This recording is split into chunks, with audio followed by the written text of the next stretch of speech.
Hello Blender folks, welcome and welcome back to Pxy-VERSE. And so here we are, this is the second session I think of this character making, not totally from scratch. Let's start a soundtrack here. Yes, alright. So this character currently named Pxy-VERSE, but I'm gonna make various changes here in the head. Already I'm changing the certain aspects of the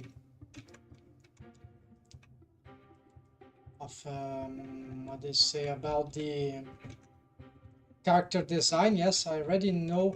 I started the idea, maybe I'll make her a wolf furry character, then no, maybe a cat, no, maybe lion, lioness, yes. So I think it will be a lion after all, lioness. So I'm gonna make some change to this, to the tail, to the ears, to the hair. Already have got some ideas about the, although it will be a hybrid thing because a lion is like a big cat, right? So essentially feline, and so we got. I'm considering making her like this Egyptian lioness, something like that, with some costume stuff like that. Just because it's typical. It's a good, interesting aesthetics. A bit lazy, right? But we'll try to be creative as we go. So here, one thing is brutally annoying is that I need to fix this. I need to fix not the this is the waves is something else. I just need to fix this gain of height. Um, Maybe if I think there's a. Okay, maybe we can fix everything just with.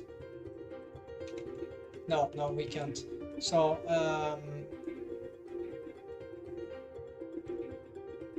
there's not any driven thing here.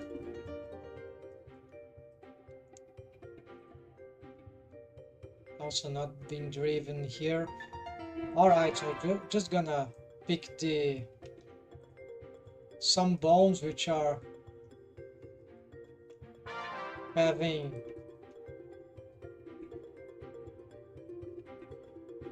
these elements, right? I think this one too, not this one. So hold out to this,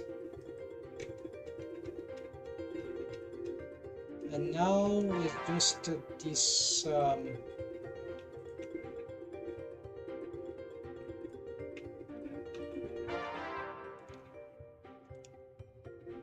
it's also a transformation. Okay, so I could have added it. Ideally, for this kind of manipulation, like rig sustenance of the maintenance, it's good to have maybe a dedicated collection in the end. Like, okay, all the bones that. Same sometimes you need to rescale and apply the armature object, whatever. It's good also to have some collection of bones with bone constraints which can break due to armature object applying scale, and that is the case of the the stretch to bone constraint. Maybe certain limit location, limit distance, maybe the limit distance, I'm not sure, but yeah, it's not just the stretch to bone constraint because of its original length. Okay, so we're not gonna spend time in the rig.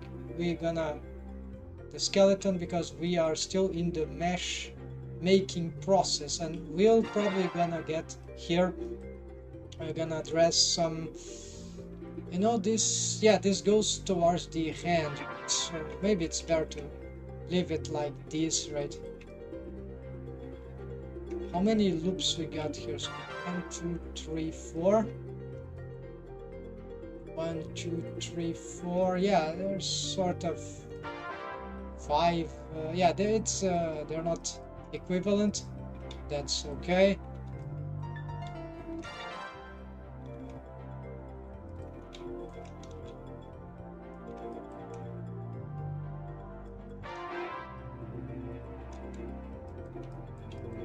Okay, let's fix this tail then.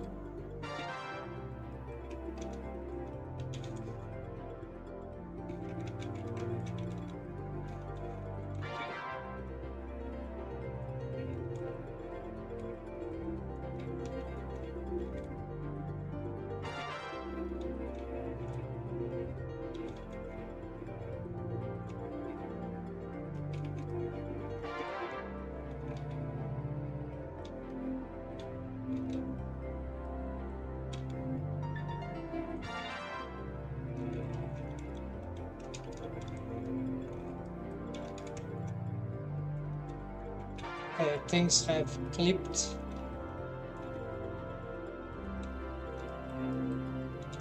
So what I'm doing is that the lions, they have, you know,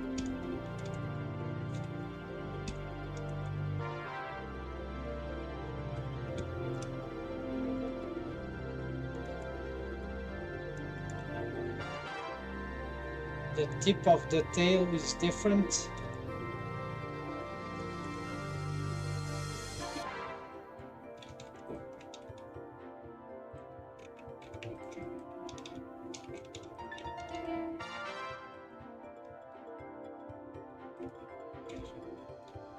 So for now I keep it simple. There I've seen some furry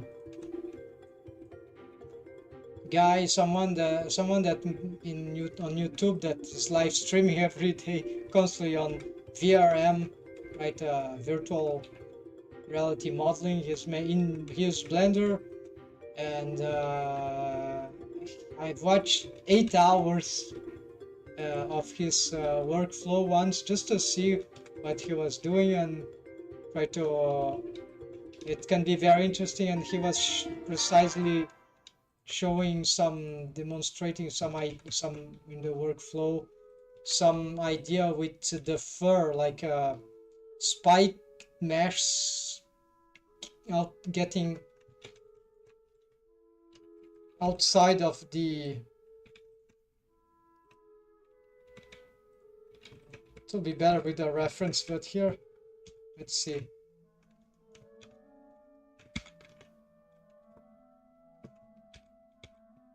Yeah, okay, the spike there, so those spikes, they could correspond to fur, and then you could get them.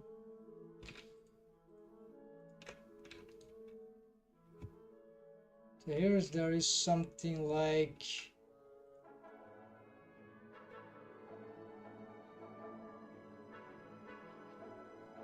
What's the name of that? There is a add-on, right? I never used this, but it's cool. So it's called okay, loop tools, right?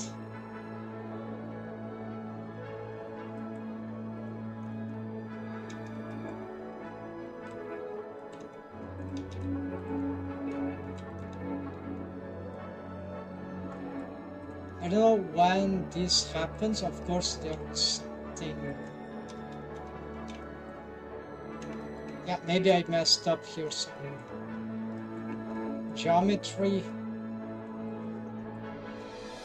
crap there clipped, so it's a nightmarish thing. Yeah, we can just.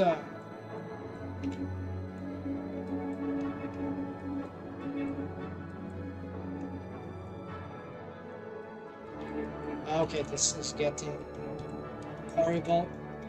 Let's do something like this.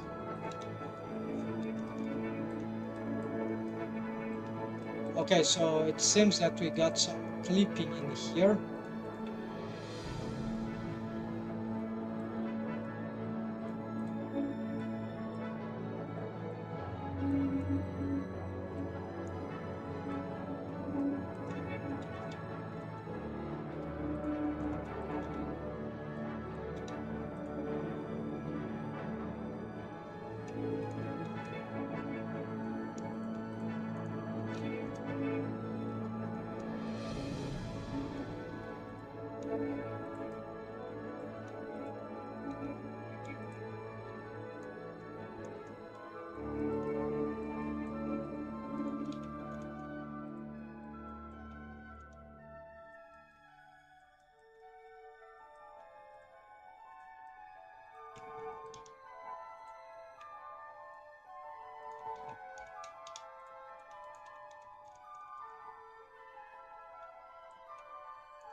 I'm not sure now if something was completely disrupted.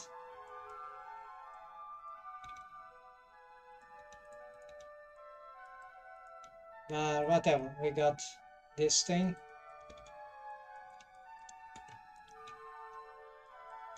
We need a better topology here.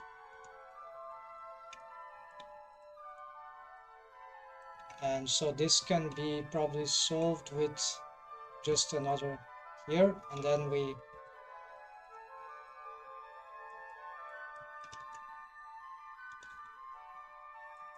can sort of smash this onto the plane there of the torso of the character.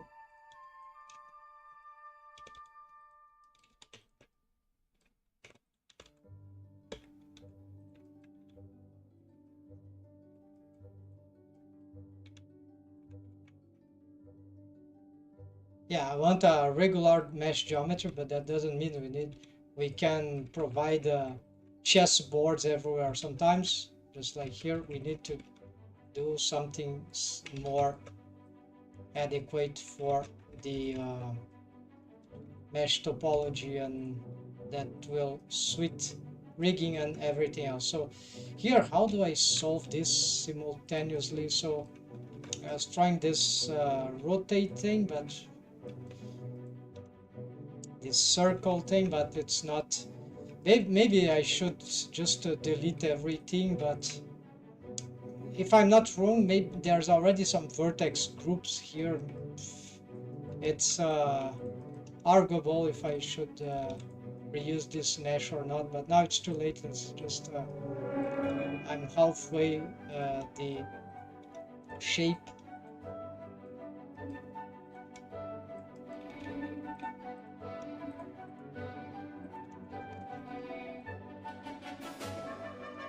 So of course we need a lot of subdivisions here,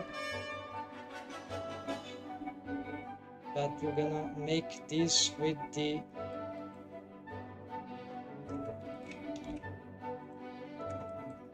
Control B.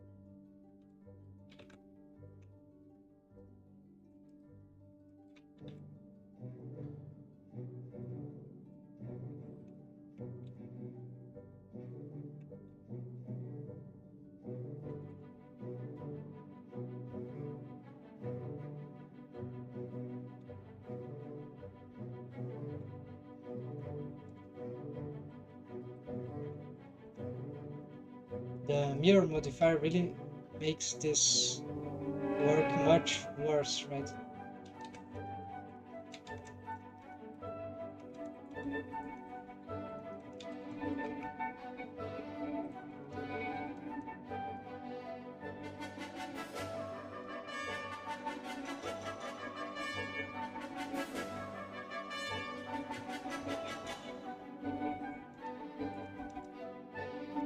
Okay, there'll still be the subdivision surface modifier, so we can just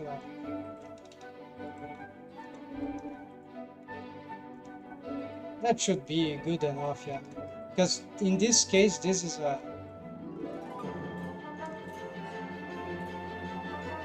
this tail is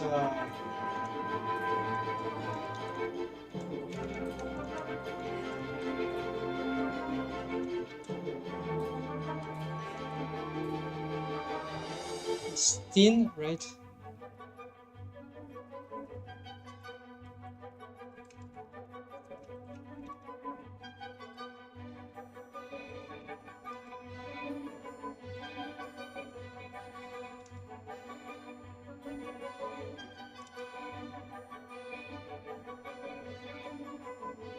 I think we should make this part larger and this part.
Okay, so something like that. This part is weird, right? Let's fix this. So probably need to expand this. Yeah, something like this. Also here we're gonna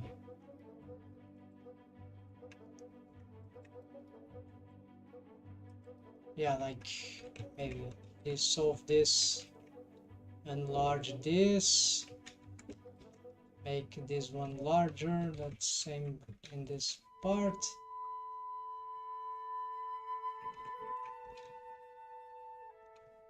We want it straight in the rest pose because this is a rigging technique.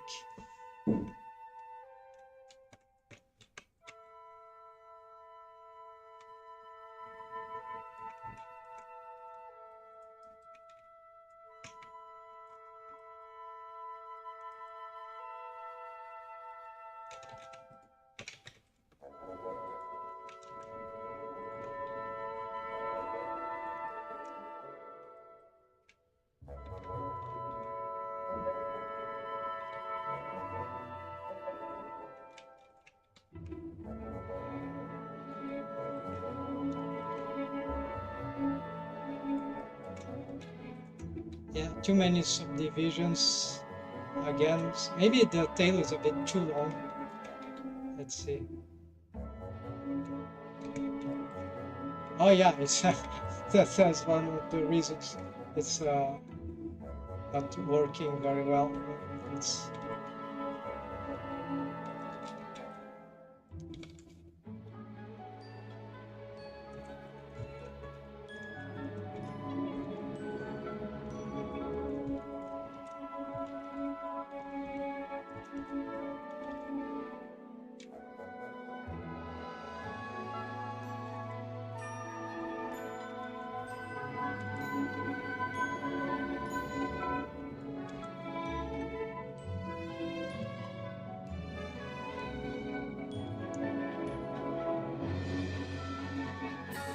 it almost touched the floor, so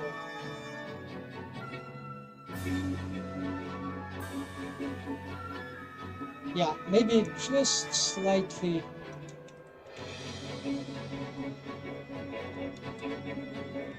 So it will have a more interesting proportion.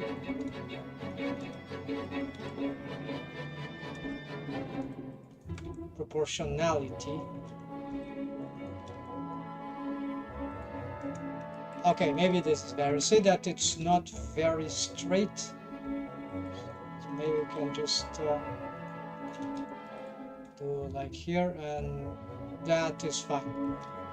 Sufficient for the time being.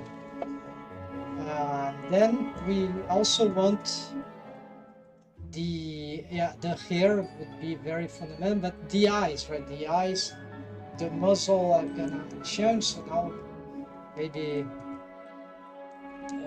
doing a different nose type. Let's see.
Yeah, so this will require some more exploration, but for now we're making some changes here. Maybe this part a little more rounded, right?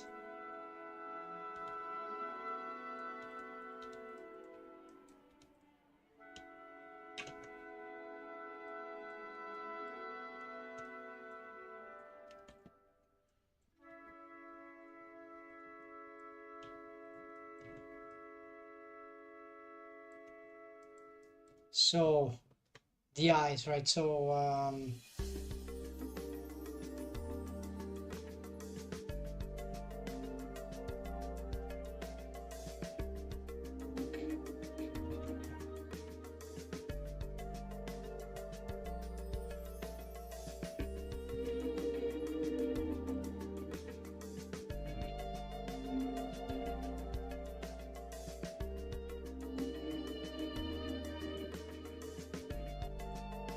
just assessing the seams.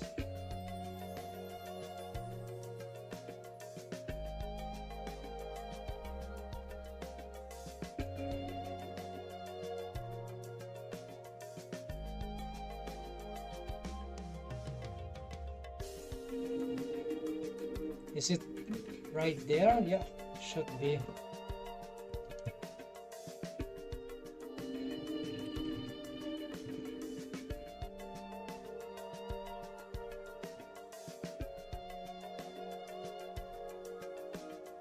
I see we're lacking here some better structure.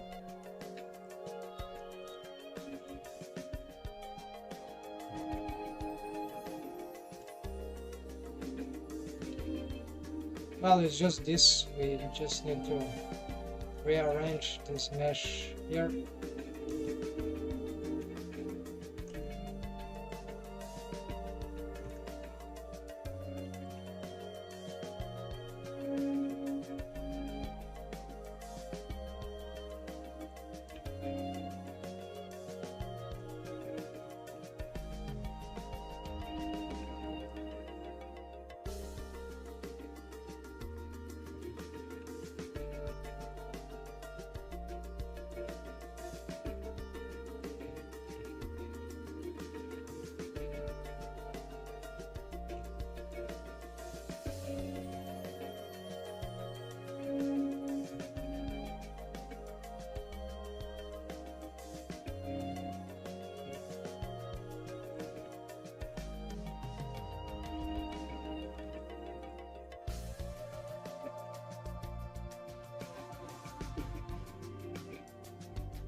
Okay, for the eyes are gonna go deep because this is very important now to fix that character design style, right? See that the face here still have some struggle with those sharp edges.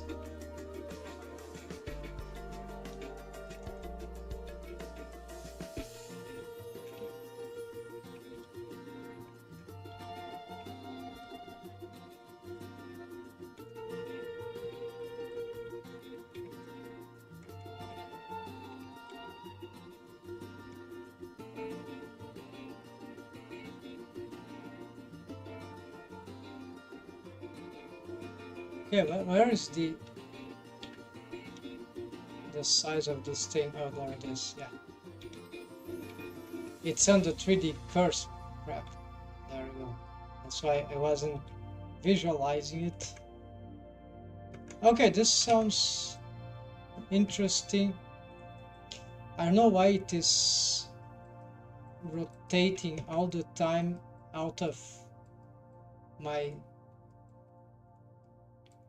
Okay, I don't know why it's doing this garbage, but getting offset is because okay, the center of the character is different than the selection. Okay, I need to rotate not on object mode but on the edit, not on object mode, edit mode. So here we got to snap. No. Before we snap here, I want to make sure that this... Yeah, so I'm changing a bit here the character design. I'll have I've already assessed more or less this shape is something like that. I've assessed the height, the where it starts, more or less. Maybe it's here that should be more like this.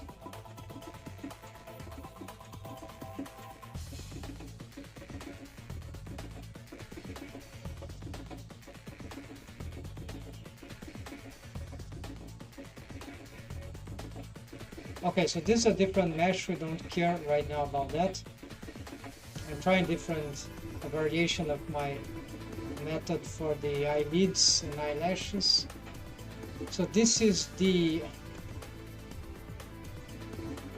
eyeballs, which I already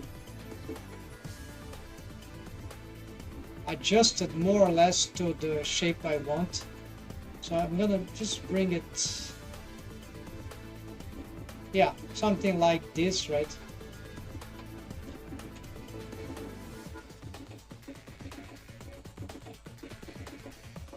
The icons we don't touch right now. I have a plan for its repositioning. If this, well, this position is fine. It's more like in the center. So maybe we won't need to touch its bones. Yeah, we can ignore this, but I still will, yeah, we're gonna try the methods. But right now what we need to do is to snap this whole mesh here for the eyelids, making sure I have the base shape key.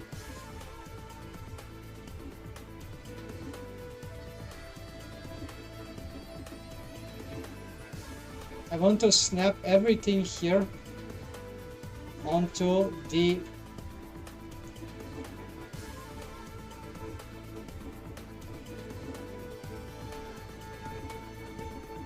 with face project, align rotation to target, include non-edited, yes, to that eyeballs.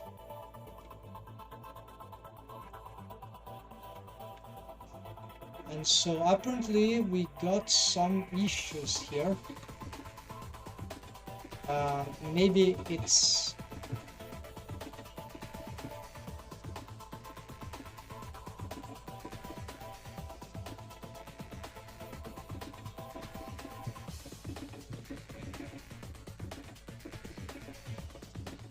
this thing.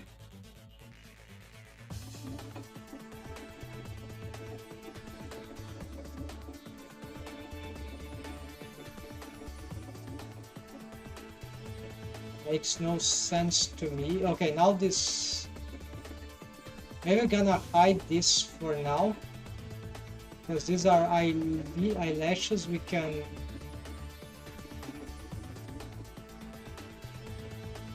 can address them later. Even I think I'm gonna suppress this.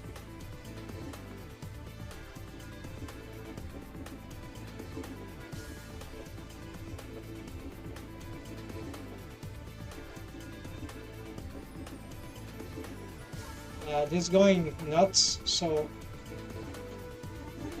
oh no, it's not it's just because the mesh is all stacked, yes. No, we are snapping, of course.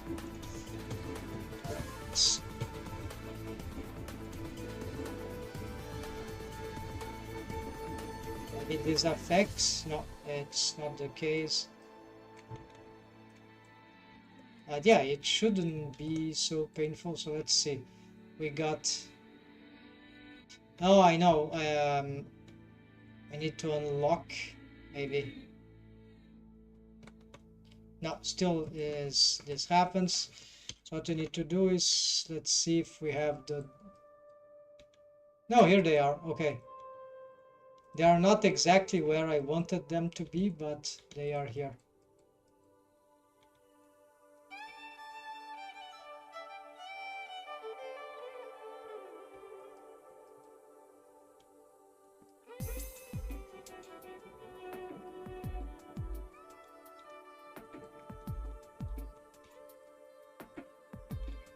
Okay, so the strategy here is to remake this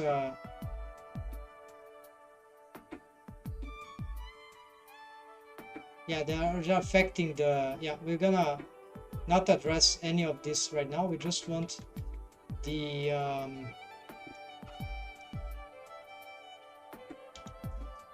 we could even... Yeah, let's fix this at once. We want to snap these positions back to...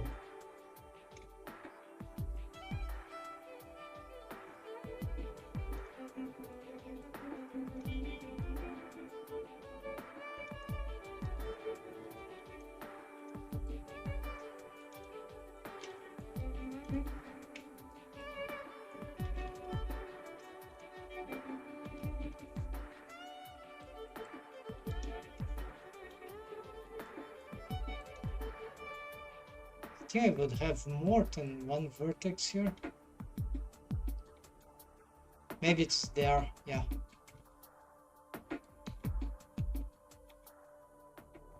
Okay, we'll assess that later. Right now. Then once we get them combined,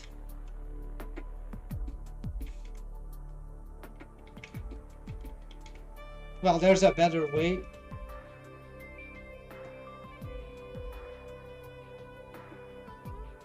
Not auto merge, but just snap to vertex, and let's...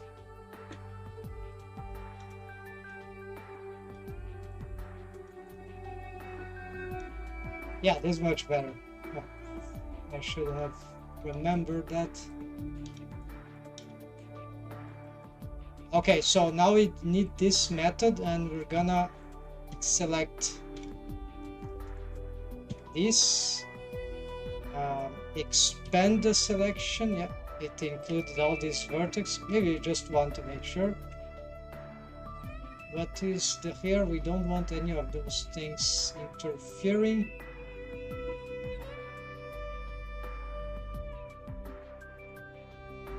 Visually.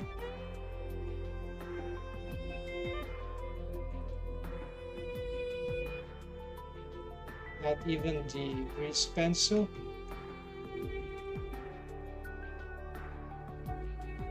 Then we take off these ones and we snap here to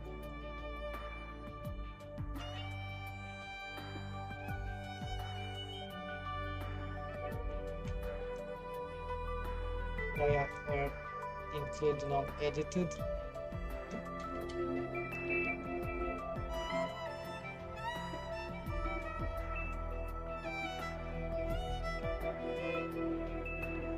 It's not working. Maybe it's this one. Yeah, there we go. Something happened to that one. It's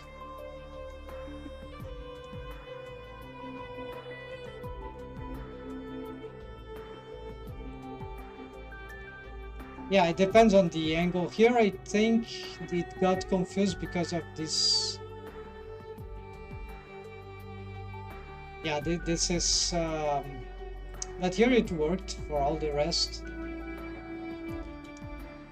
I don't know what it was, what is what here.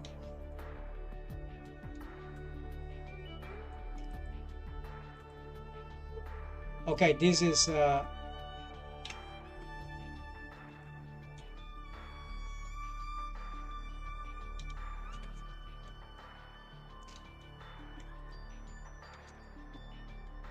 okay, I'm just gonna snap here with the X-ray, make sure we're gonna double snap everything here.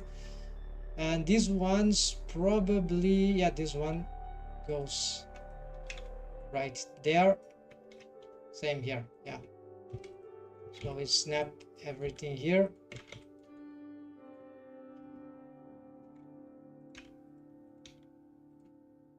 And so here is how it should work, right? Ignore this. This is because of the, I don't know, but it's because of the rig.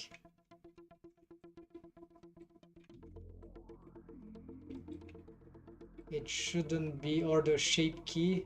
No, it's because of the poles. Yeah,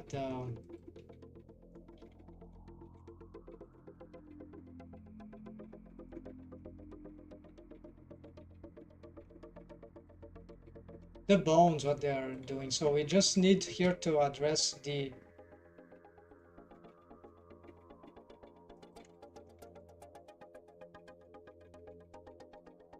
model.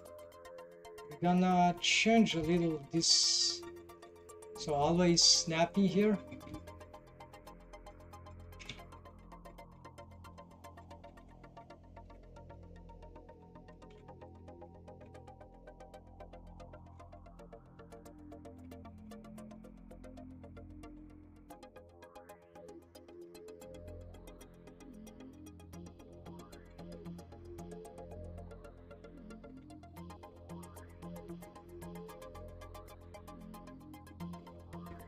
It's better to have a neutral here because of neutral pose because of the rig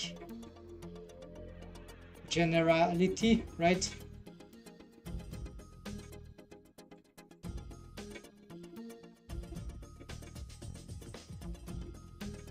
Okay, so what you can do here is to, oh no, here this mesh doesn't, this thing shouldn't snap.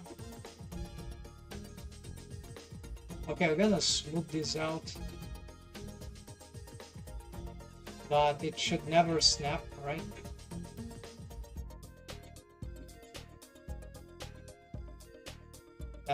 The positioning here is not very good, right? For this mesh, it's on in front of the eye, right? So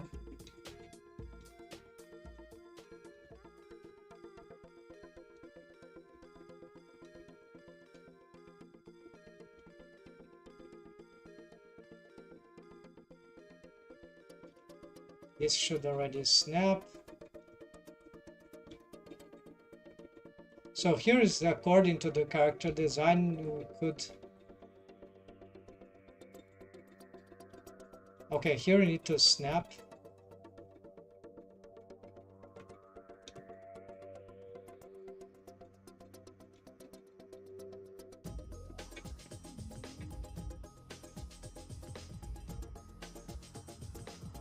Here we don't need to snap.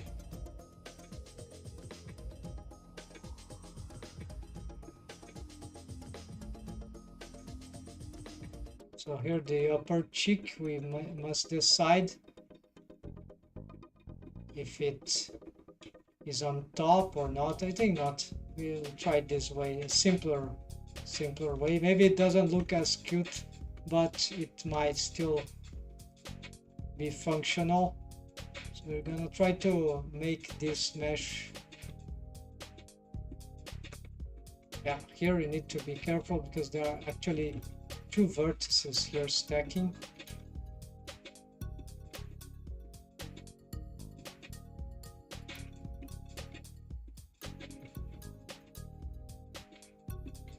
We need the X-ray in order to, and holding control to double snap those things, triple snap sometimes.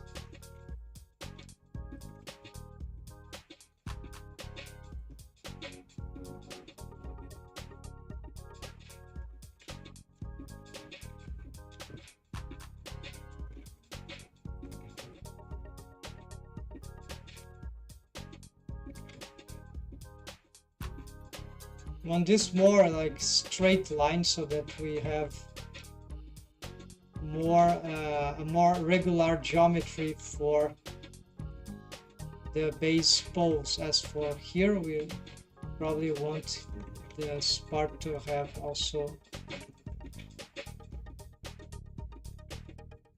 this size of the faces, right? We can't have gigantic faces here. Although there will be the subdivision surface modifier or an application of this if you want, but I applied right now I'm usually applying the subdivision surface modifier to the proxy meshes shrink wrap target mesh objects, right? Mesh objects which are used for facial rig usually.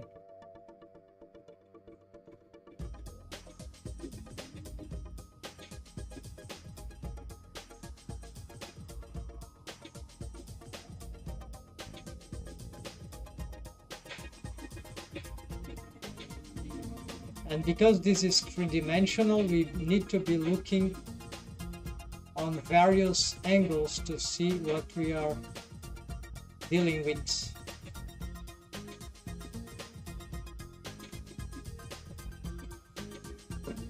From the front view, we see that this part is not getting very good, so we're gonna make this wider.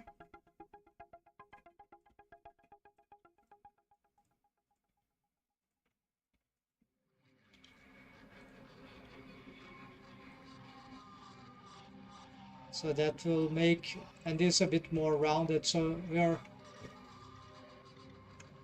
making the structure more stable, right? So here we can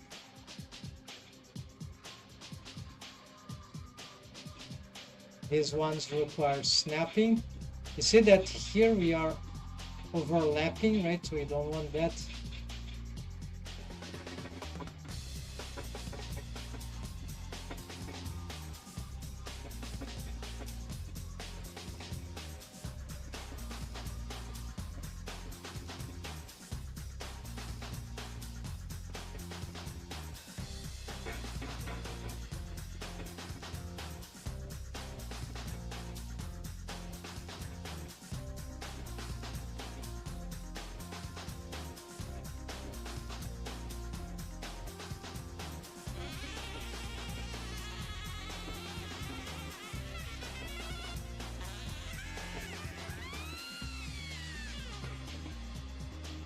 Okay, so here it's weird. Why do we have this extra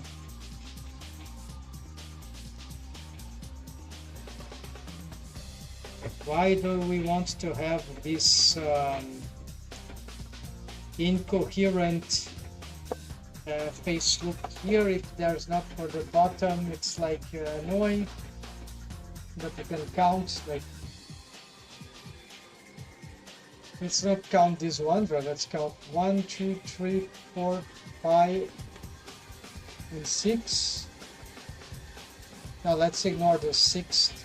So 1, 2, 3, 4. 1, 2, 3, 4, 5. So here there's one more subdivision on the top, right? Or maybe because it's a lot bigger arc, yeah, makes sense, but it's not optimal, right? For it's annoying, right? Um,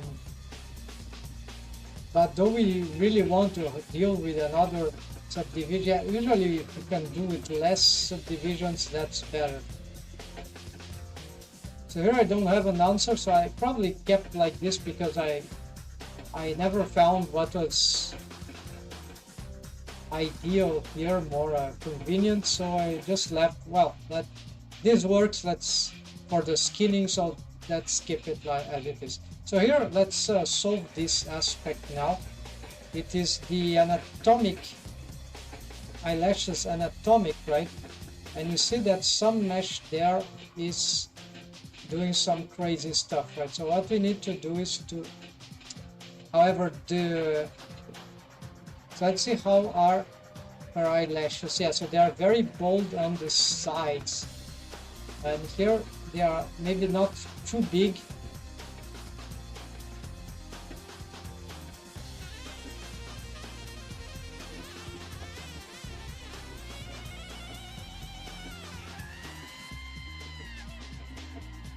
Oh, it is snapping? No, it's not. So also looks like I've lost a.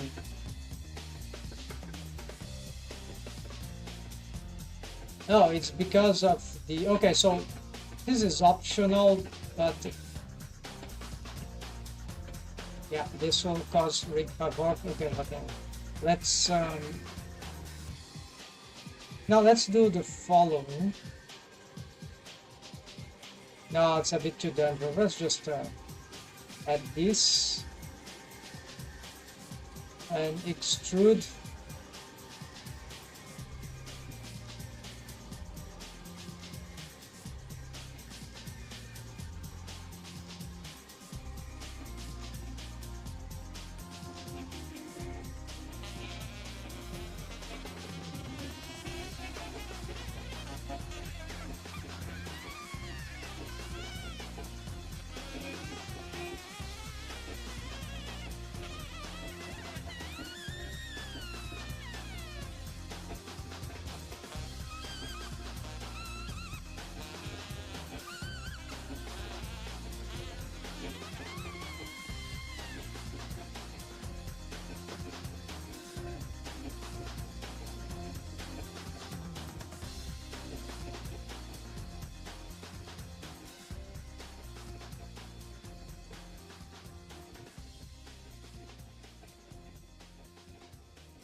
What's this bright thing here? I have no idea what's that.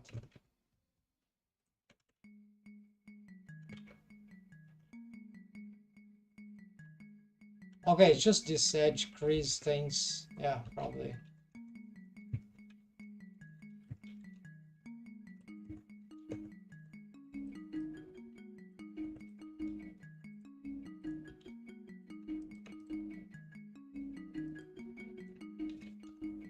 There we go. So as we enable this now, we can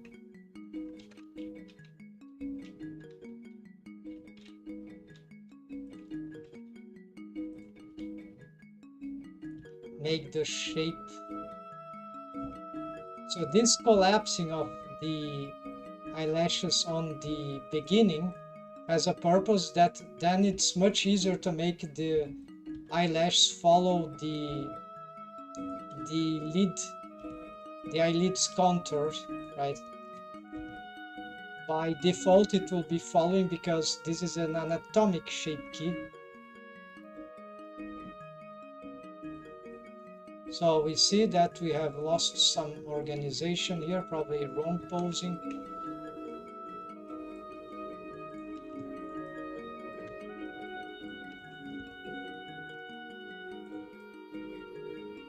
Wrong positioning, so I was using the wrong elements. What is this?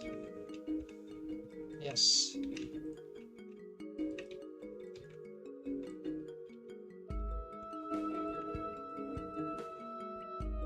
Now it seems correct.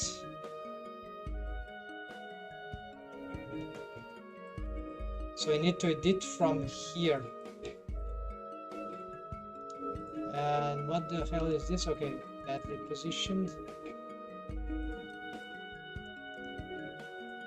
And I'm making it slightly downward here,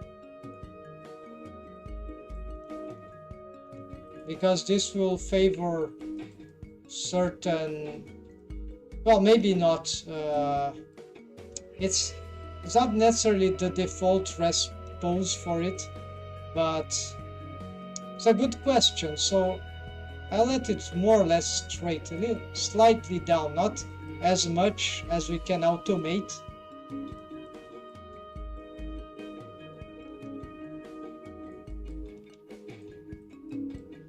And so this part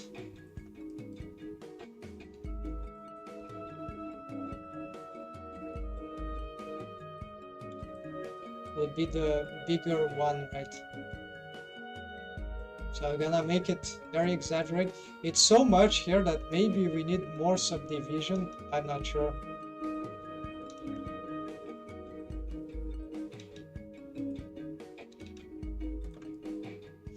The problem of using this shape key technique is that any adjustment to the mesh topology creates some Rick havoc that needs to be fixed, right?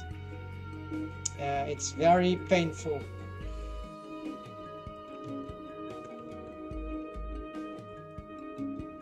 And here apparently we, don't tell me I didn't delete this one. Yeah, we haven't.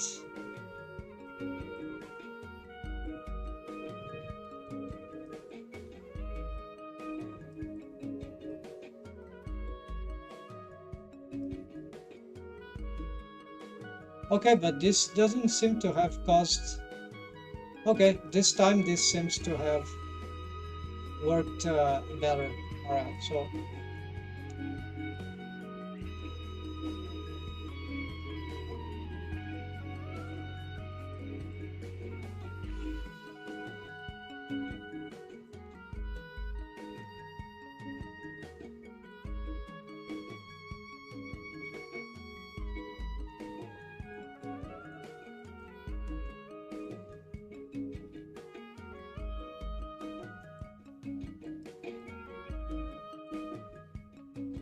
Oops, I think that's the wrong one.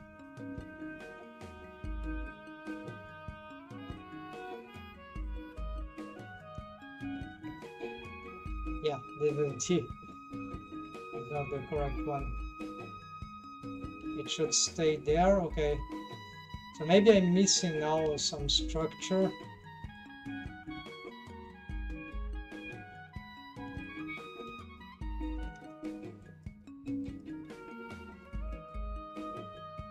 But this one, it should be simpler to solve.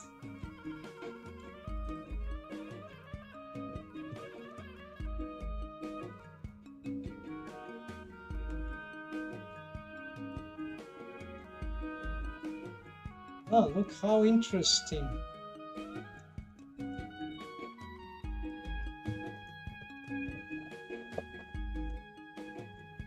Depending on how we do this, it seems to not. So I need to go on the basis, then we press J, we create some, and then the software starts to hallucinate. No, this time. Okay, so.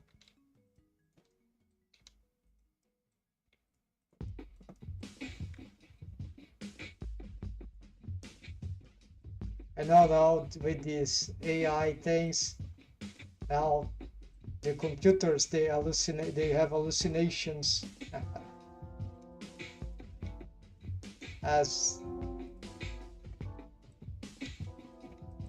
So it's not just humans that hallucinate, the human creations also have hallucinations now.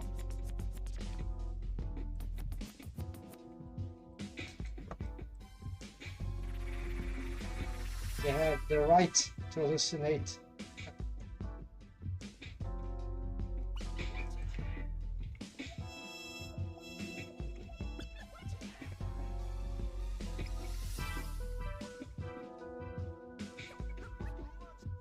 Yeah, basically it's creating bugs, like creating bugs, development, programming, right? It's pure hallucination of those people who make those things, because in their minds they are doing the right thing, but they are forgetting sounds of calculations, right? A mental process. And so then the software hallucinates, of course, because they of course AI is much more complicated, but it relates to that, because if you don't, the scientist, when the scientist formulates a theory, right? The theory, yeah, it can have drawbacks, even an equation to describe nature. See, those equations, do they bug? Yeah, they can bug in the sense of sometimes they can't convert, they can't work anymore in certain contexts. They explode, they don't work anymore to calculate. They are not good, at least in certain contexts, something like that. But in programming, there's not necessarily equations that go on. There's the logic statements, and because of all the complexity involved in the interactions, then things are just, logical things are just forgotten, not taken into account here and there, and then you have hallucinations but who hallucinate in this case? Of course, the developers that didn't expect certain behaviors. And so the hard thing is how, and then they want to say that, oh no, it's the software, is the AI is producing hallucinations. No, these hallucinations are because of the algorithm who was created by someone, right?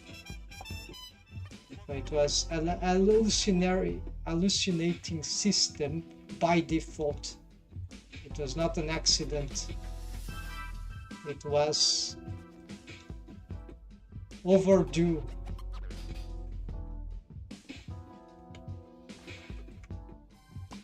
But curiously or ironically, we were just told about this hallucination much just after the time after they start to become a known popular pattern, because they're doing crap, right? And then they were not being clear, they're honest about what they were creating for the public, ourselves, by the way. When we research in the internet, for example, although, yeah, most cases, well, I can't say in most cases, but in many situations, the hallucinations are not so easy to catch, or everything seems more or less correct. Yeah, reset vectors. This is important when things go a bit nuts after all this editing. So here we gonna, yeah, we need to bring the basic of all this mesh here.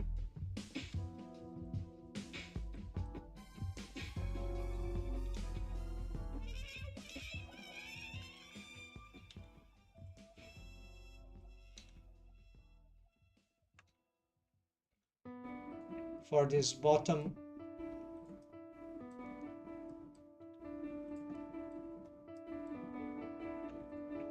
and upper, top and bottom eyelashes, we want to pick these faces, invert that, and then we want to apply what is from the basis to it. So that will be vertex, no, blend from shape, blend this one from the shape of basis without adding. And so now just this is just a glitch in the viewport shading solid.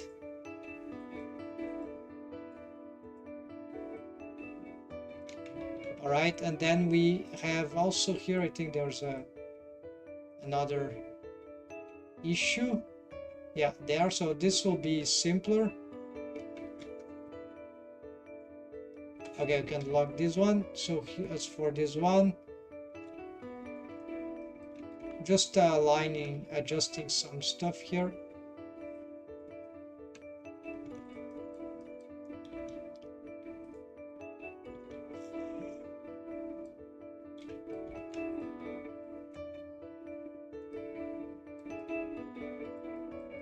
It's not very regular right now. Yeah, there's a little some problems here in the orientation of those faces, of those edges.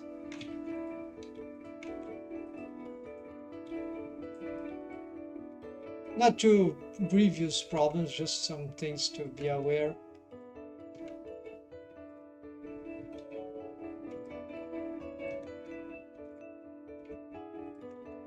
Here probably I'm not doing very well here.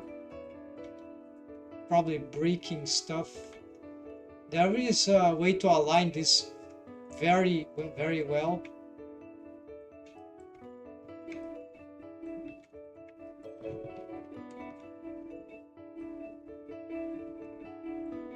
But I believe this is okay. It's sufficient for now. If I need more, I can just work on that later. So we're gonna bring this mesh, maybe another one here. So we're gonna, same thing, we're gonna invert, vertex, blend from shape, basis, and, well, oh yeah, there are some.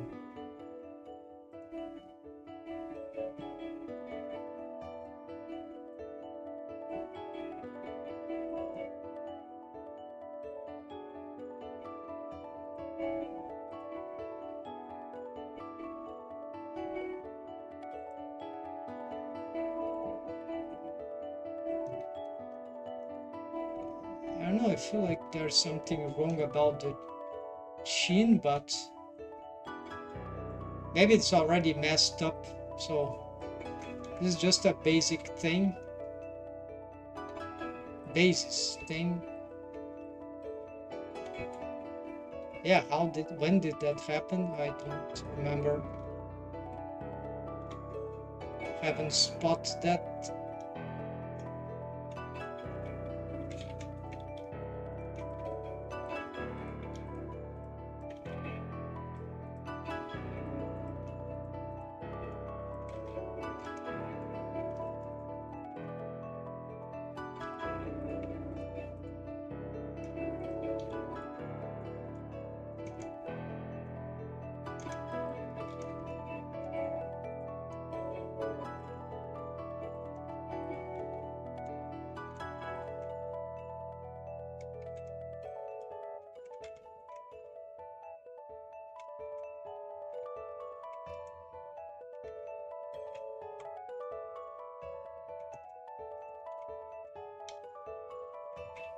So here there really is space for a lot of tweaking, especially because the character design is still ongoing for that. But in principle, we got this, and with the subdivision, we got something like this, which is okay. Maybe here a bit too sharp.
So I'm not using proportional editing here, so no problem in affecting the snapping of this thing. So here we're gonna use this random, so you can see that the eyelid is there, right? The rig is working for this. And what we need to do here, I'm not liking this one. We can take the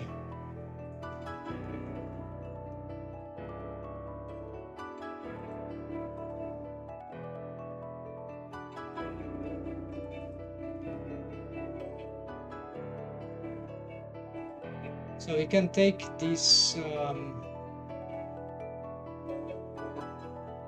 armature object here,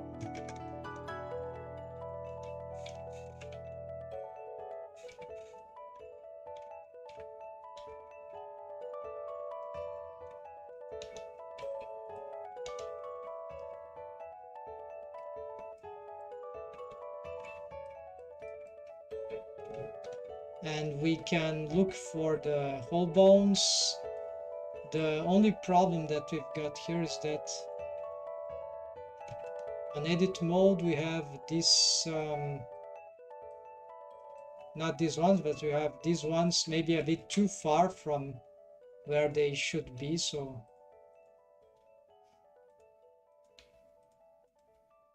actually if we change here already, we can have some difference, or we just apply from here, right? And here we can have some, for example, where try to match the rest pose for the character design, right?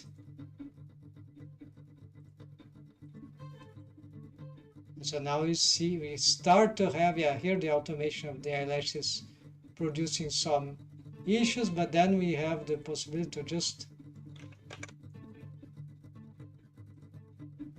hide the and mask the eyelashes for rigging facility here.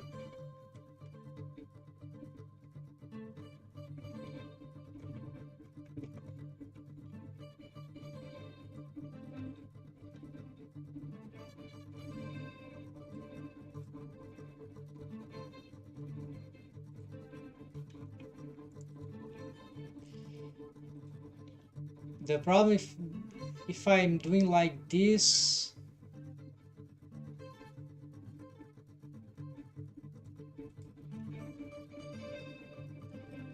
I'm not sure this will not affect the bones which are following here, so you have to be a little careful. Maybe the method will not, yeah, it's a tricky method.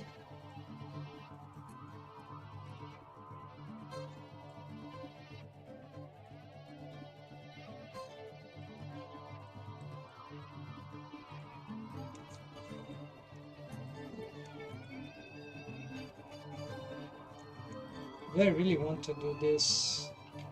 They might be somewhere else. Yeah, I'm not sure if they are in which height distance they are, so I'm just gonna move them a little more forward.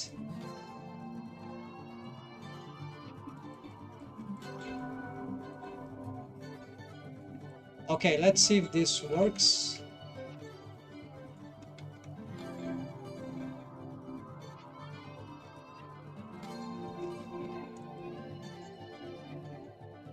Okay, so apparently they didn't change anything about the... They didn't change the rest position of the other bones. Probably because nothing is parented to them directly. Like for example, this one is parented to...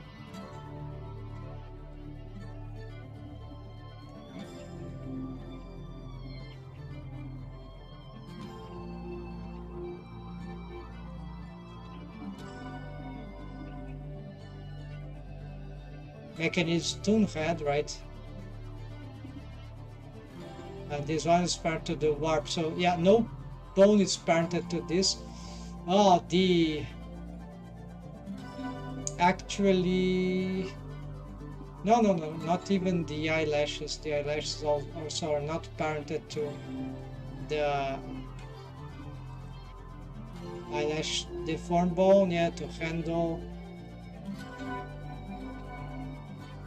Yeah, they have different parentings, yeah. And what is this? Deform icon, or something else. Okay. So indeed, we can do this method. It doesn't change anything. However, now we got wrong positionings here. We need to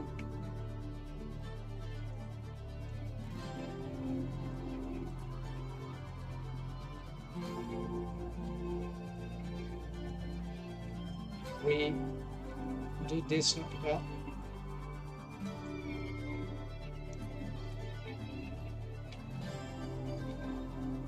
strange. Okay, let's just symmetrize. No, it's happening.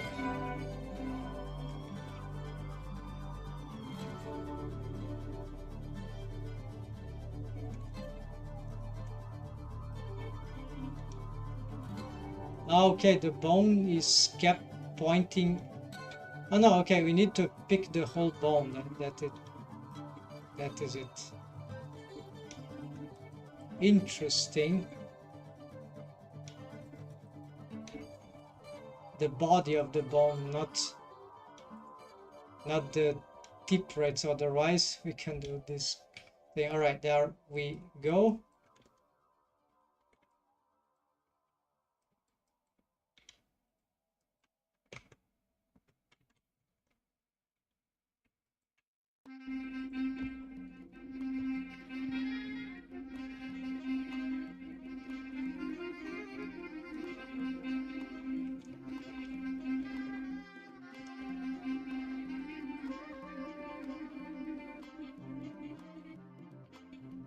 Yes, they seem to be on position.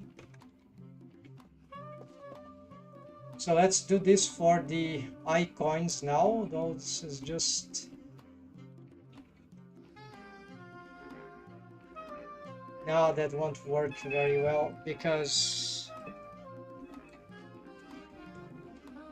Yeah, this bone is snapping somehow. Yeah, it's already snapping. Okay, so we can...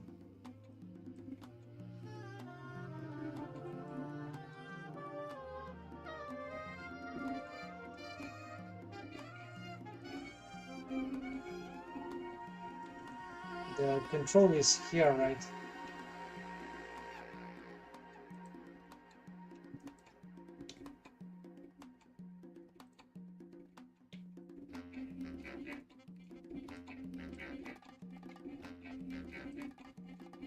Okay, there's a better way to check those things.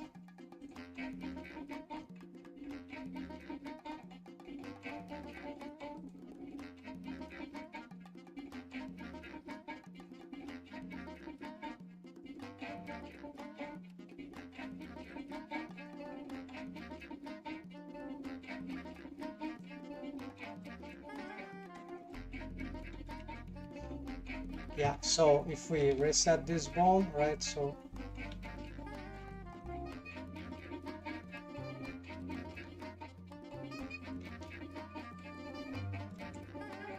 it's just a small change in the... Although this could mess, we'll have to readjust the limits if we, yeah, check if that works for all the rig here. So what we need here is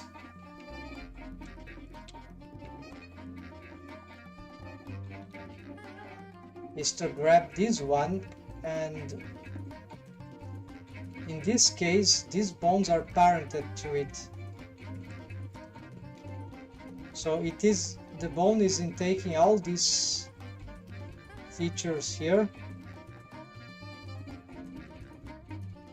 and so if we apply, we leave the other one.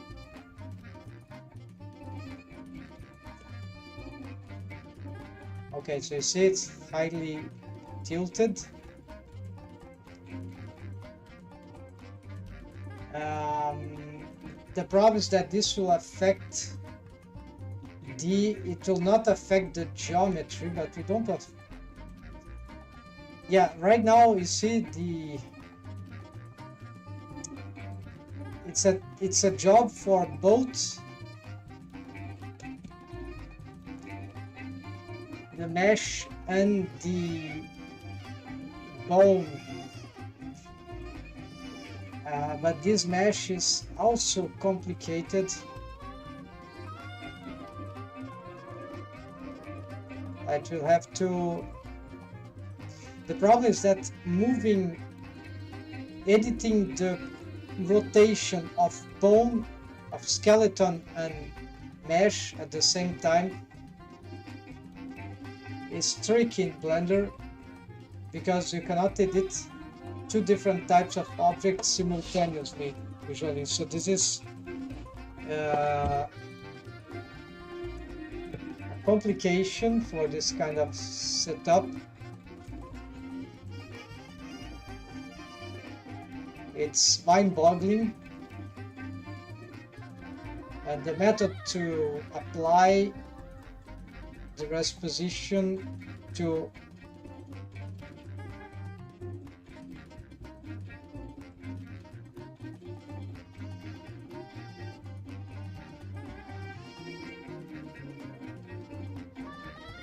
furthermore, we need to do this while not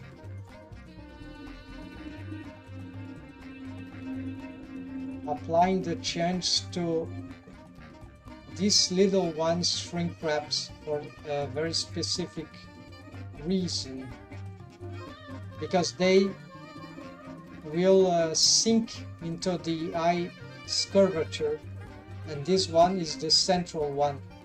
So that means that I need to, but because they are parented, this will lead, so this is super complicated, but it's not that complicated, but it's super tricky. So one mistake and it's all over. So here we're gonna, I hope I remember how to do this. So Shift D, so this is a duplicate, and we apply now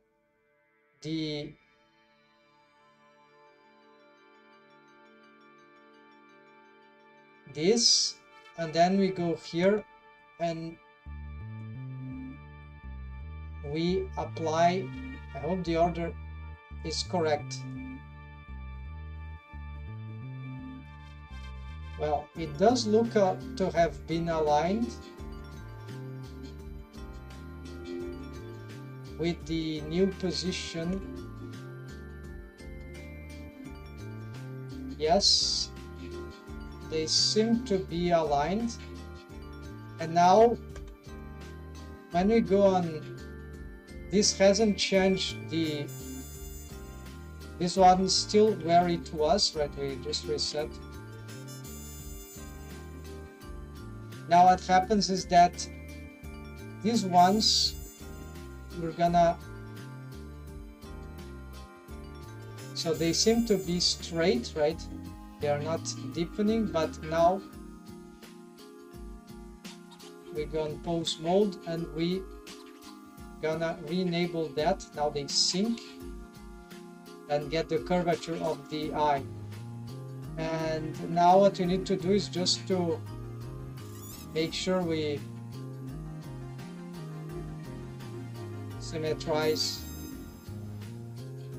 with grabbing everything. That seems fine. And if we just want to confirm, we just symmetrize here like this. Right, so now we have this new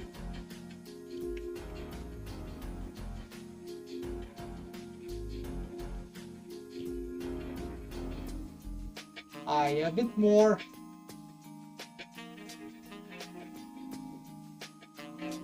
okay, so we're having some degree of, I'm not sure why this is happening. Maybe forgot some setup.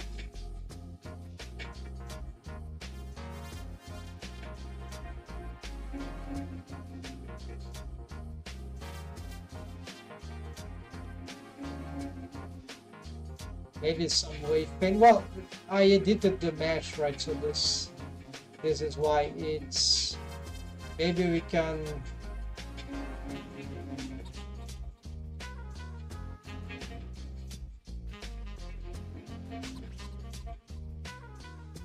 expand this a little.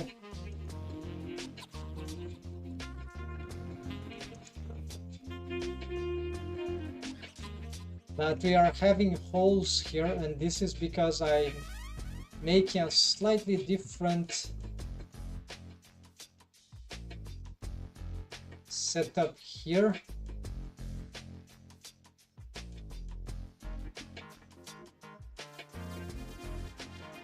Wait, why is...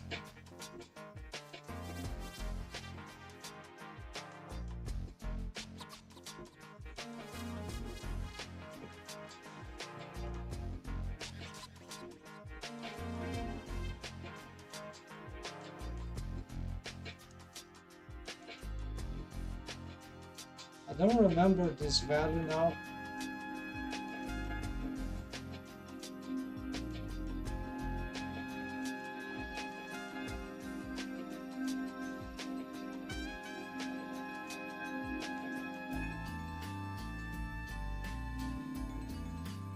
Yeah, let's keep it the same as the other. It just means that the eyelashes won't be, they will be pushed away from the eyeball, whatever happens. Right now it's doing nothing, but if we pose in certain ways, that could happen. So this is just a security method.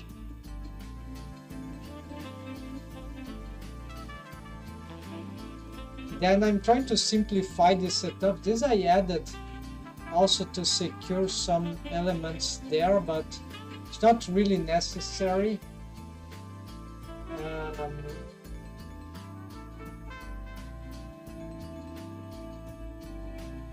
The setup is outside. Yes, it's also protection. This counts for this whole thing. Yeah, so it will make sure that the eye is able to push all this at a convenient distance, which is much higher than the others. Like this eyelash push is just, yeah, we want maybe, I don't know, 36, right? Because we can control the eye, but here it doesn't matter. Okay, so one thing that matters still is the need to make the texture painting. That will be fun. I hope I can do today at least to start, right? So the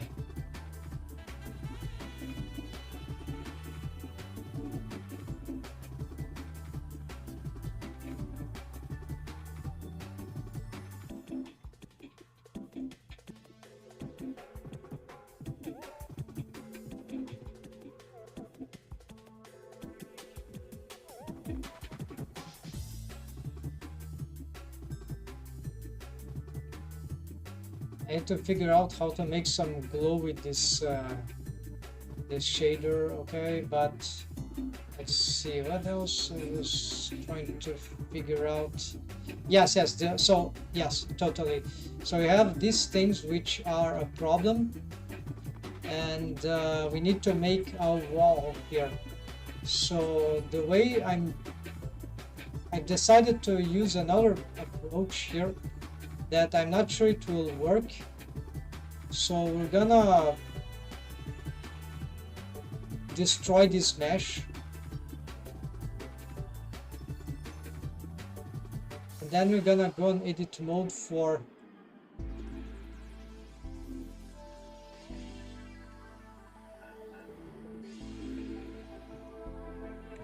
and hide this.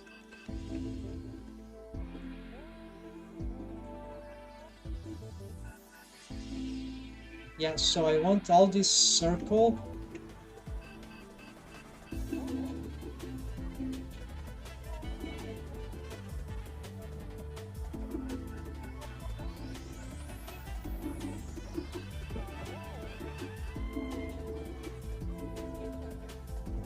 And we're gonna duplicate this instead of extruding it to the back, we're gonna duplicate and P, separate by selection. Now this is having some weird repositioning. I don't know why it is doing this. Oh yeah, this is just a pose mode. Okay, so it's exactly there.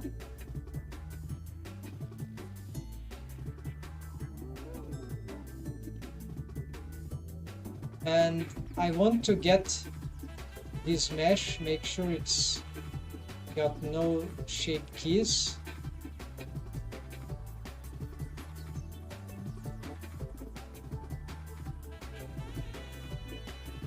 I want to extrude it backwards,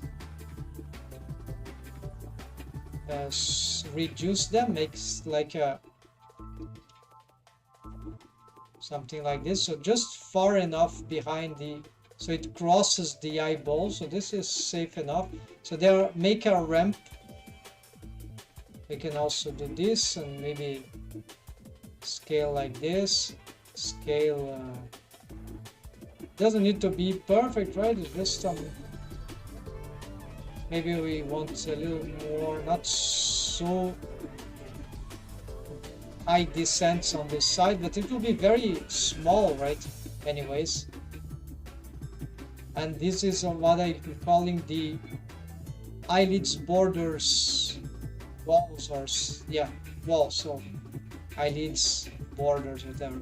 And now we can pick all this and maybe Shift E03, just reassessing the edge creases. Now these things, maybe you have to change its normals. We want its normals facing inwards.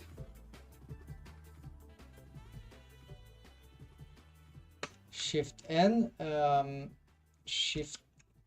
Alt N, recalculate inside, yeah, something like this.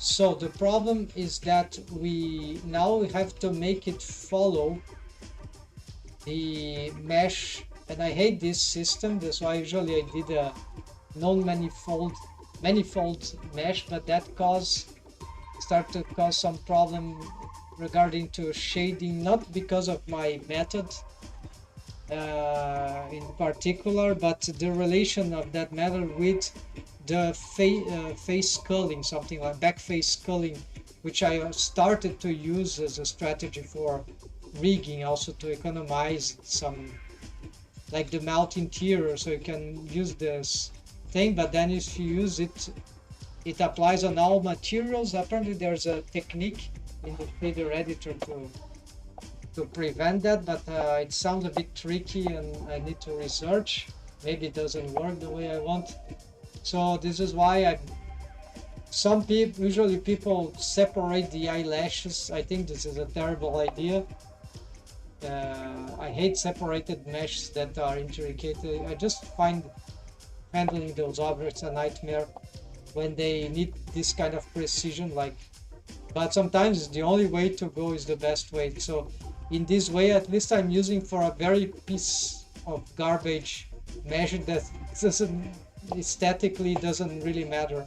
So I can just so this one, we don't want anything like this, we don't want this, we don't want any of this. Maybe we want this, yeah. We don't need any of this. We want the mirror, right? We want we don't need this thing also. Shrink wrap eyelids, yeah, so it should have the same, I guess.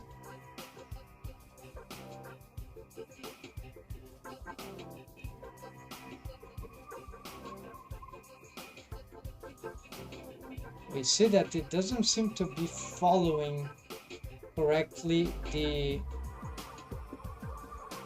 prescribed mesh, or maybe it is. No, it seems to be... Okay, so when it shrink wraps, it seems to go where it should.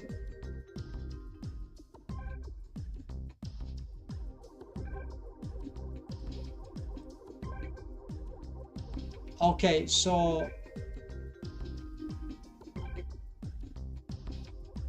this is where it should work differently, because what we want is to have it go inside, but not with all of the vertices, right? Actually, we want a target,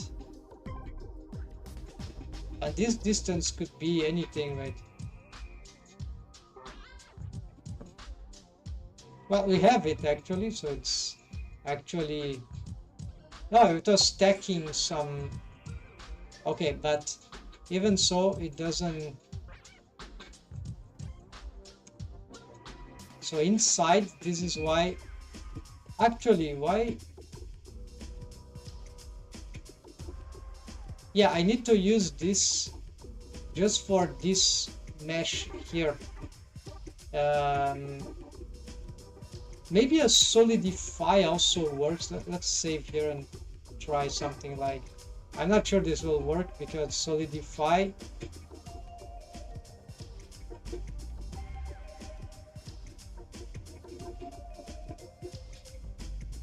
Yeah, like solidify this, it's just...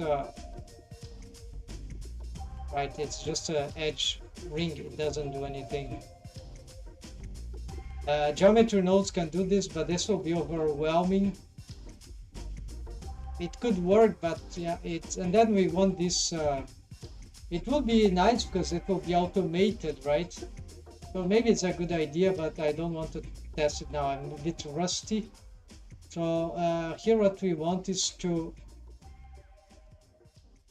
So it's getting the armature modifier, so that's why it goes in this place. But then we have...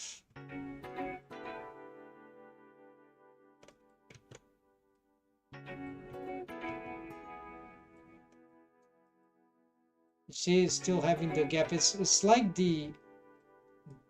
It's separating...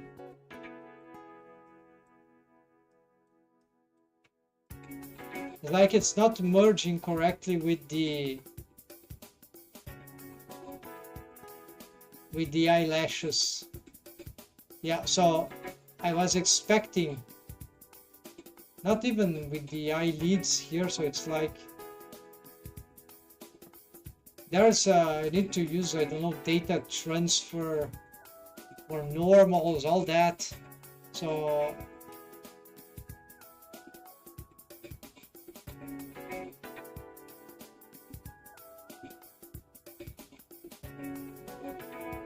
yeah, so it makes things... Maybe it's something about the order of the...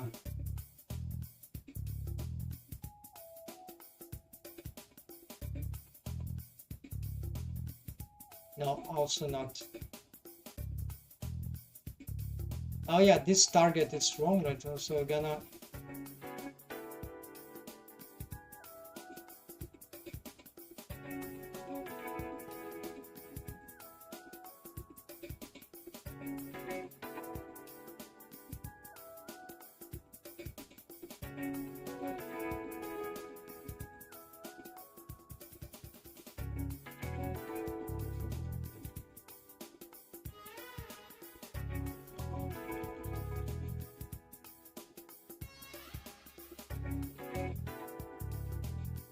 assign here.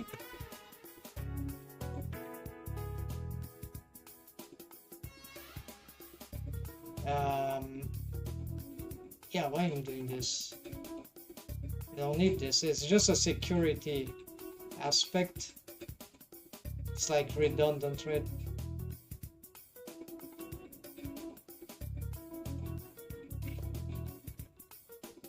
Where it has gone now?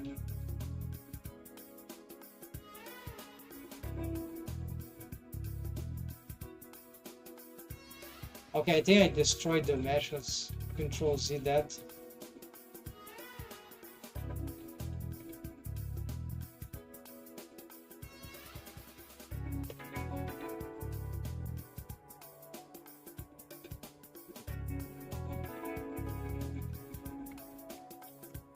Okay, maybe you need that. Okay, so here we go. So it does that, so it's just a security, but it's just in case the fact they are behind already fails, then it will still maintain them behind the eyeball. So this is how we can use it. So here, if it's already pushing or not, it really doesn't matter, right? So this is a safety. And so this structure, it should work, right? But it's not working. So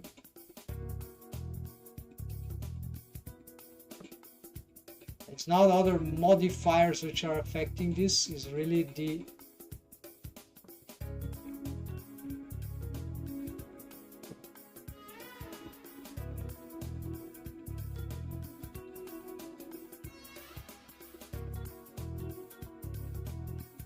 so if you take off this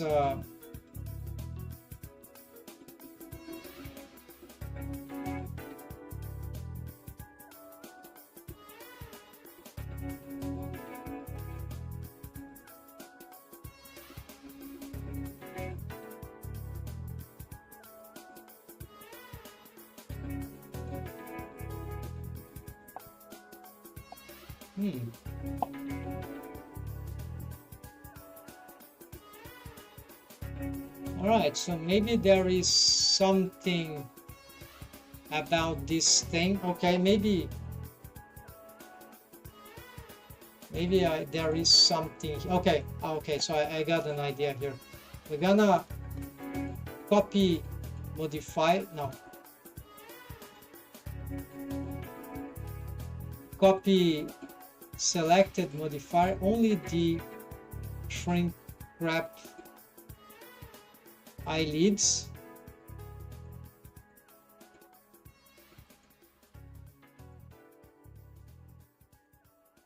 No, not that.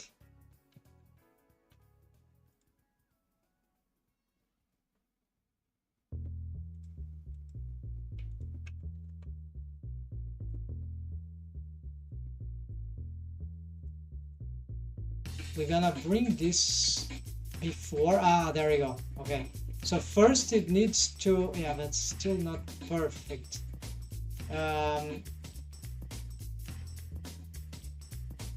The target might be wrong also.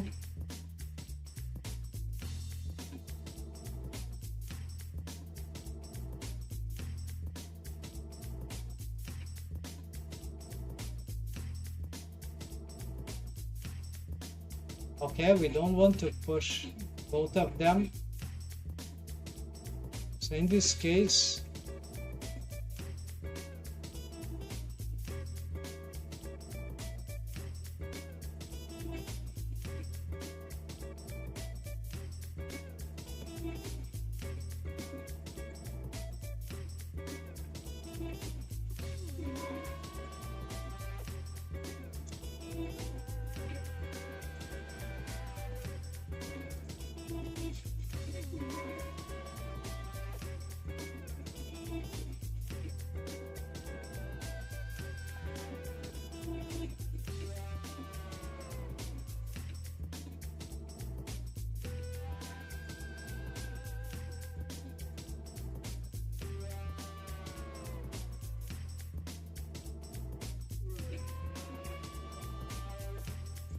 we assign this, and we got this one, right? So we're gonna change here.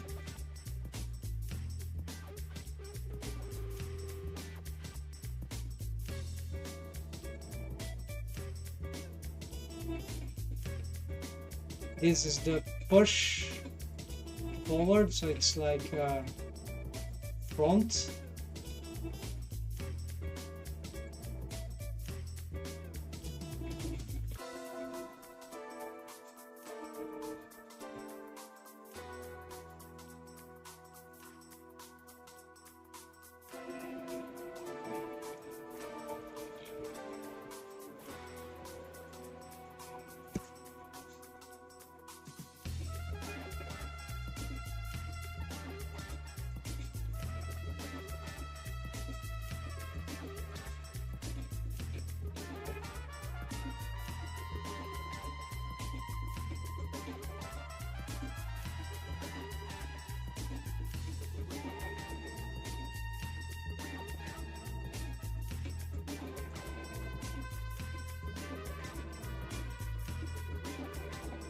Yeah, good, but then how to explain that there are still some holes?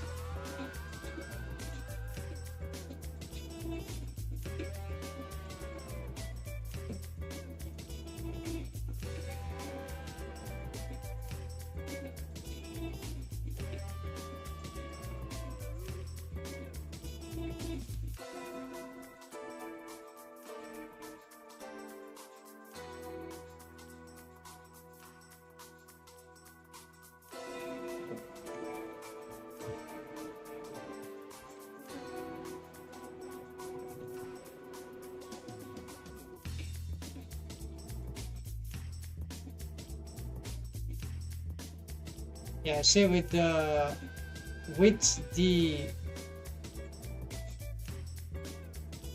walls with the manifold mesh, this is not a problem at all.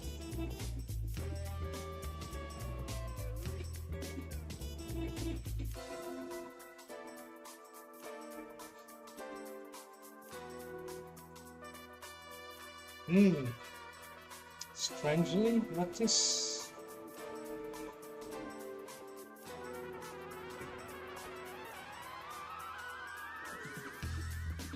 Why is that?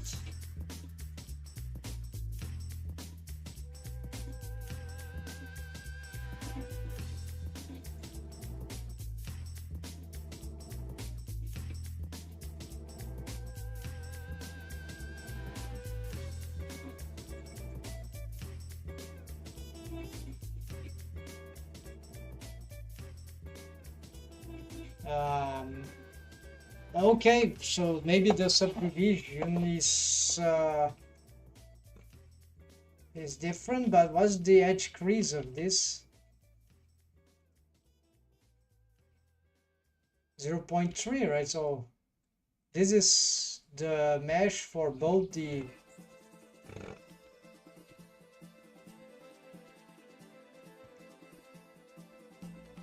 Wait, where is the...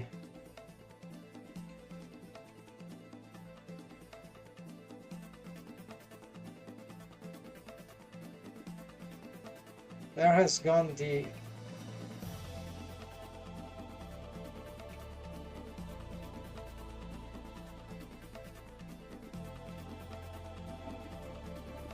Oh yeah, great. I have lost the... No?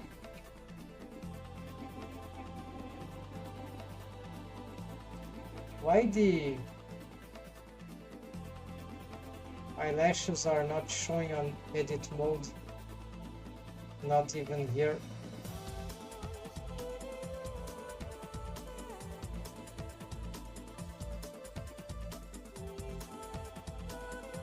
This looks like a creepy bug. The eyelashes exist, they are here.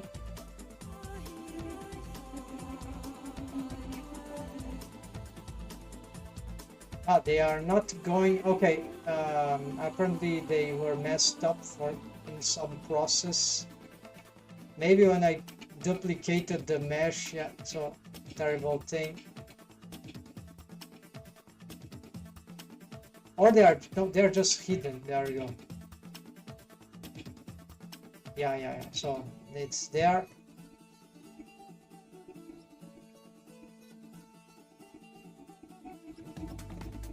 Maybe they got displaced. We need to fix this. Okay.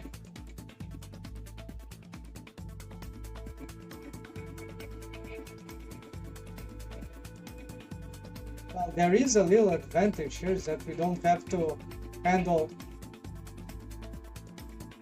all the mesh simultaneously, right? So we're gonna, because it's on a different object, so there is an advantage, right?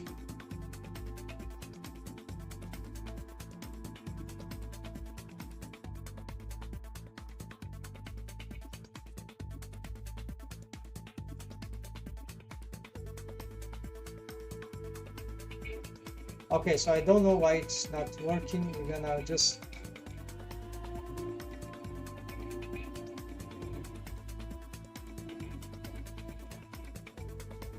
Okay, it's because of the subdivision surface modifier which was on. So yeah, they are all okay, but what about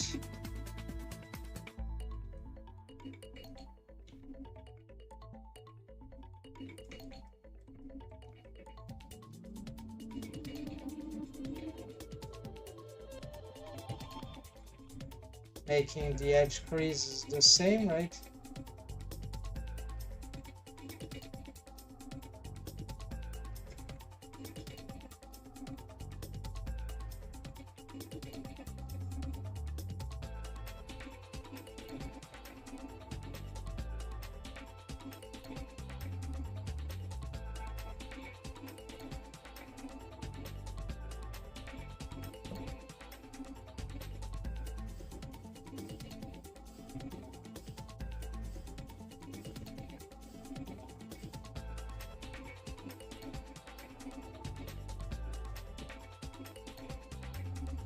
Okay, great. I don't know why I'm not able to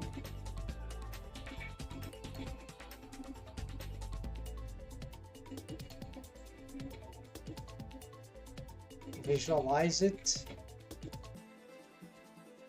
here. So it's there.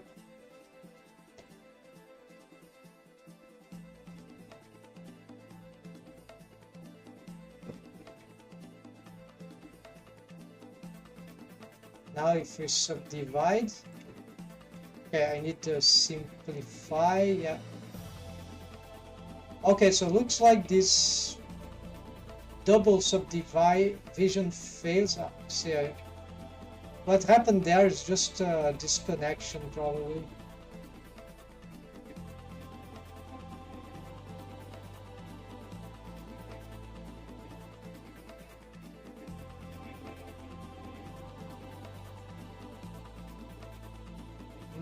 A subdivision.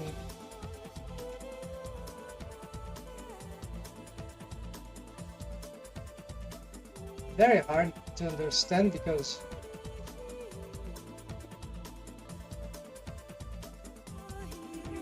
this mesh here, it's is the subdivision effect. So like when we combine the subdivision here, it just fails.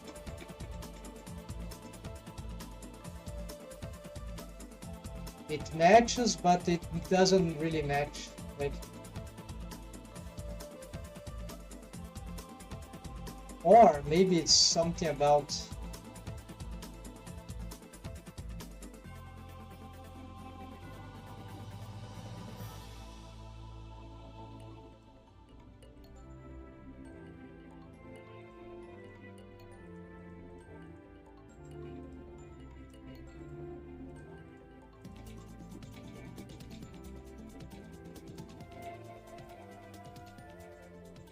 just custom normals, no, to no avail, and quality, nothing.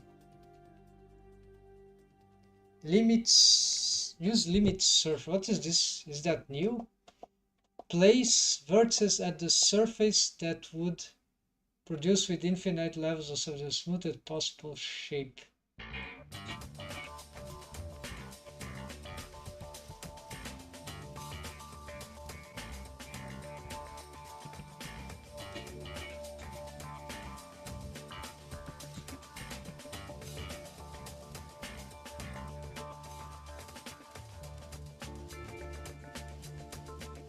You see tiny holes there, which can be, yeah, it certainly would be terrible for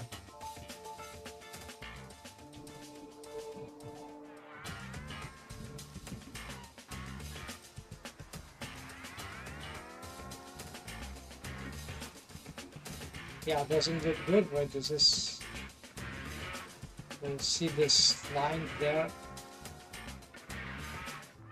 Seems to improve, but it's not sufficient, so this seems to be just a case where I just remove this, and then the I'm not sure for rigging, then there's some other artifacts. No, this is probably because of some other events, right? But the problems here are not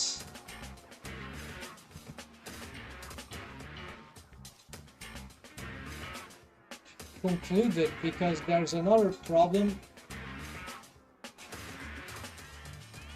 Okay, why are you showing me this? Ah, the name of this is wrong, of course.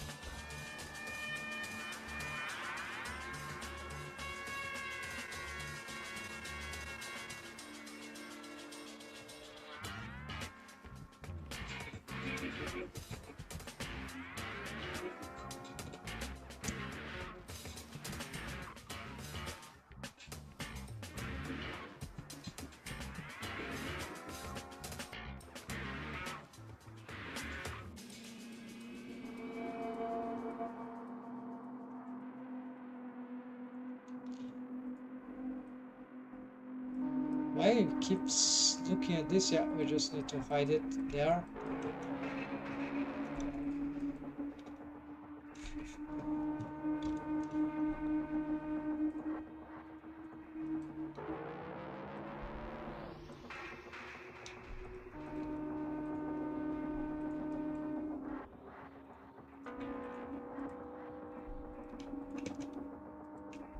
There's some effect here. I believe the eyelash push is causing that. Or the material, I have some material. Okay, this is the material. No?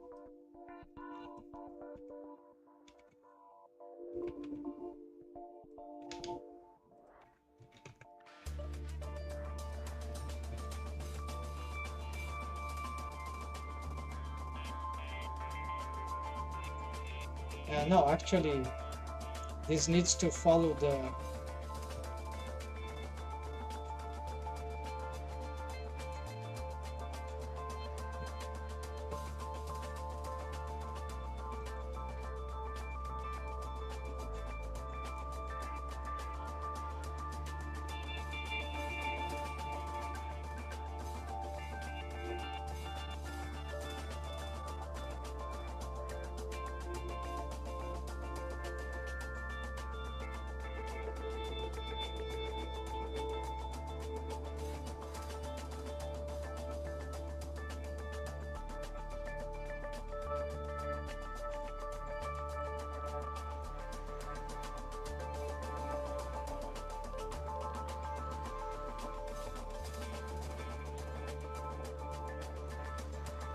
I don't know what's going on with this face here.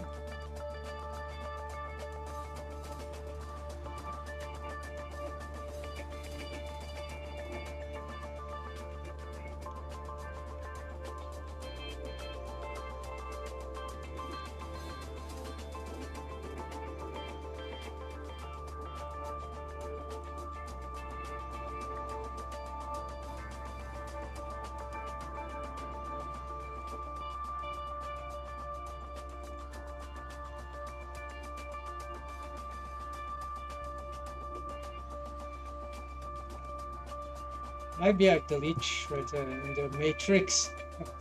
So yeah, there's something about the face being...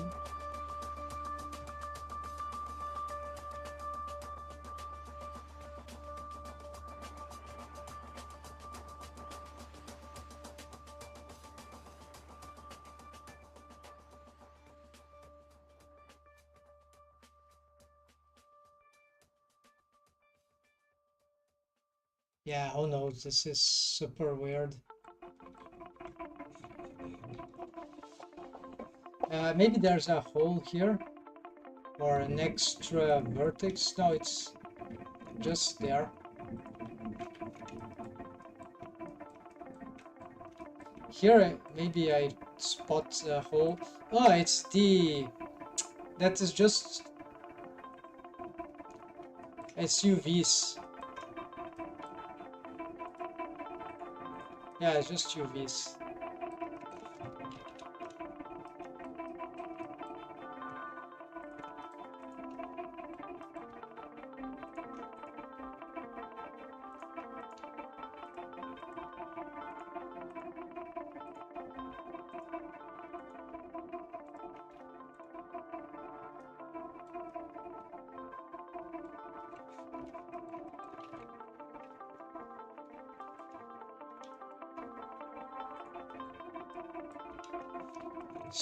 looking for holes. No, see, the mesh follows correctly. Like if this was a hole there, then we'll see the split, right? So it's not the case, so there's no hole. The mesh is accurate. So it was what we had there, not here. This is automation and wave paint garbage.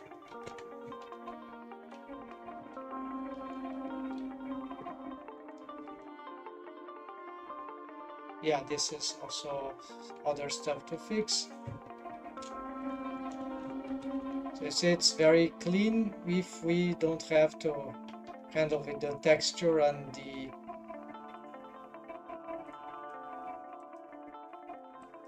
yeah, it looks good for me, and the automation of the eyelash will be funnier to have to readdress. So here we can,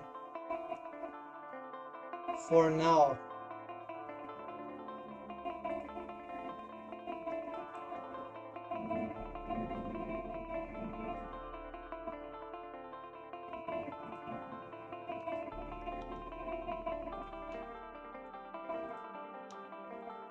so editing here in the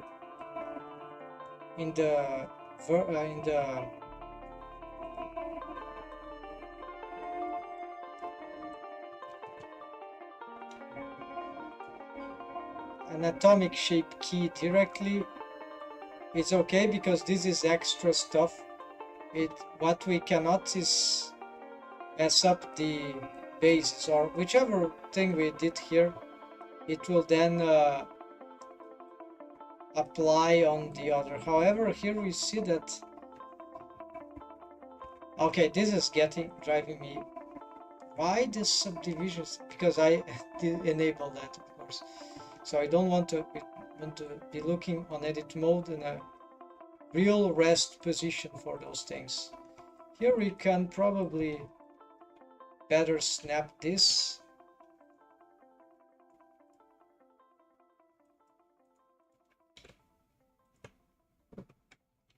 As long as stay rounded, yeah, rounded enough, that's fine.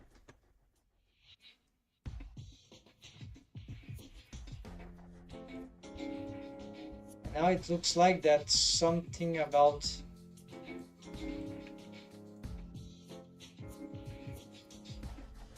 what did they do?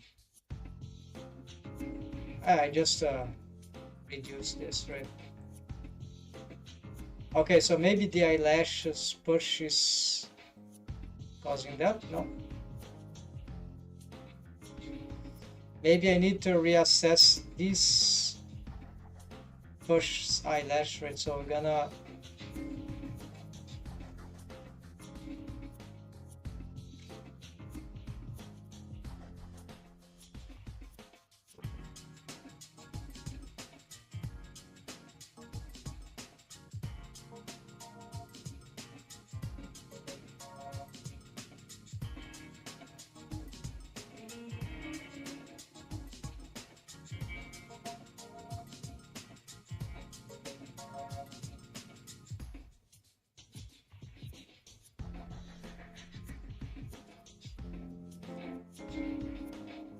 no, all the mesh seems to be correctly assigned.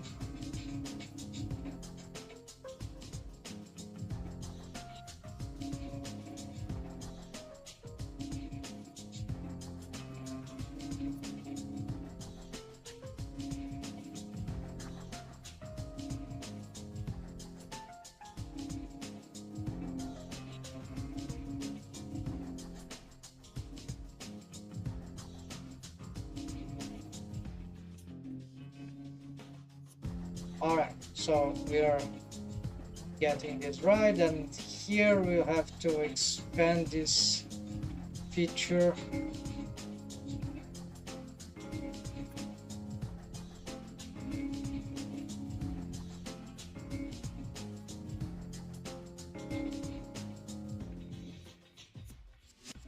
Maybe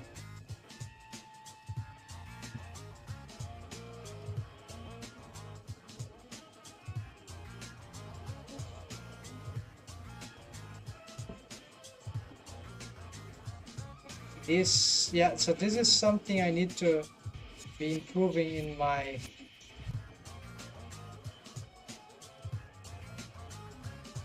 Yeah, so here is the same problem is mesh that which are dependent on bones. Um,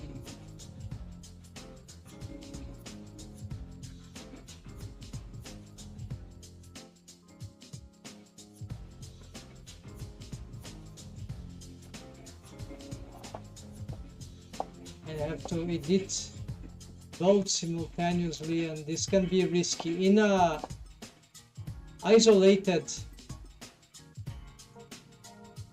rig like that. Partially isolated is not too complicated, because the bones which are same for the eyelashes, the bones which affect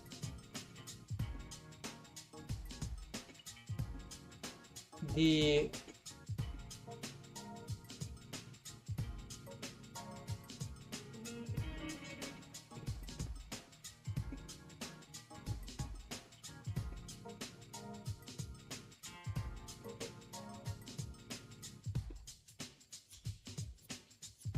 that part of the rig are sort of the last in the hierarchy,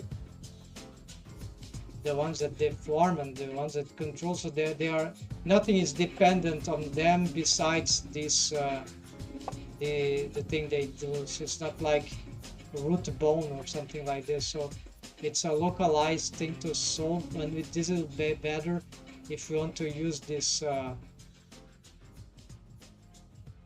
method of changing the rest position of the mesh object. So for that we have the problem that there are two meshes here with work in sync, the eyebrow and the upper face, and the bones which are responsible for the eyebrow, they are bound to the positioning of the, yeah, they're related, so we need to do a system here for both. It's tricky, but I think it's doable.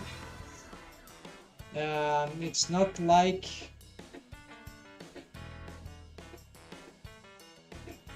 yeah, we'll have some trouble positioning those things.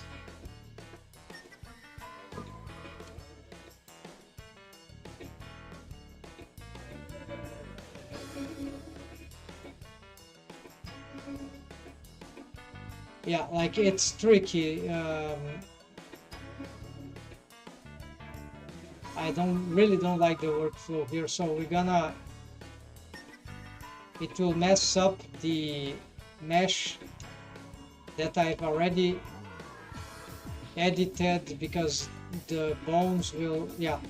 So I think the thing here, we're gonna split. I just want to reposition the bones.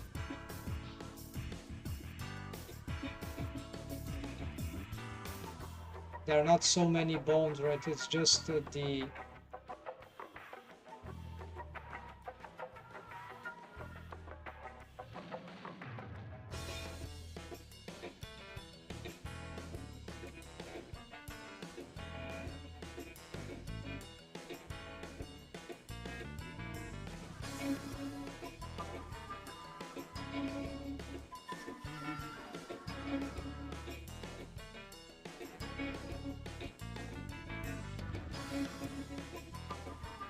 yeah, it's all seems to be here, so you just need to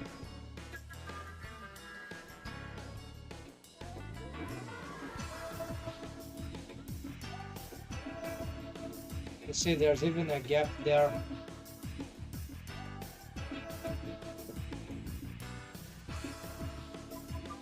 You need to approximate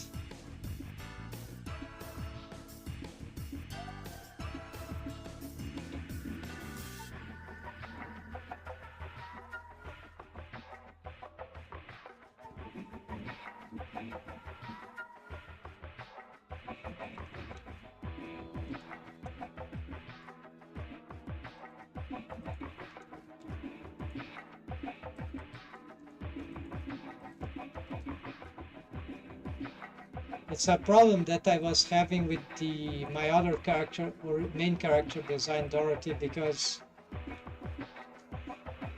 the position, the eyebrow was too high and the shape here was not dipping well enough. It was too smooth. Maybe it's still the case here, but I'm compensating with the positioning of the eyebrow much closer to the lid crease.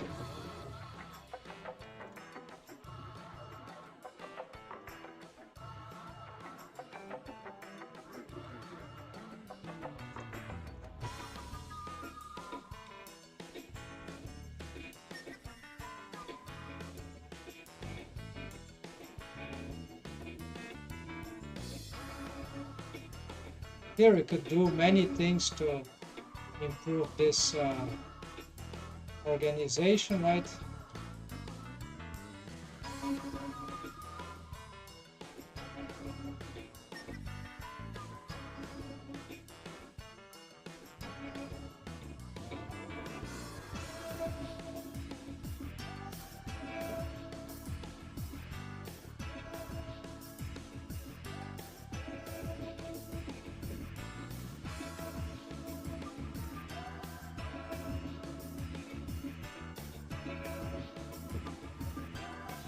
Yeah, maybe we try this. And here we gonna place it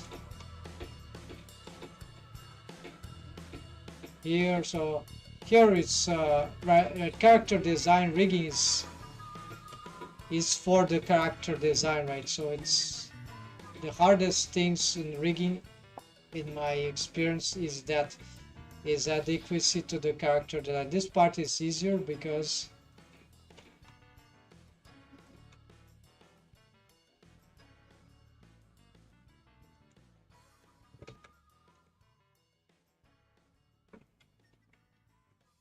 there's no lower eyebrow, right? That doesn't exist. Or I've never seen.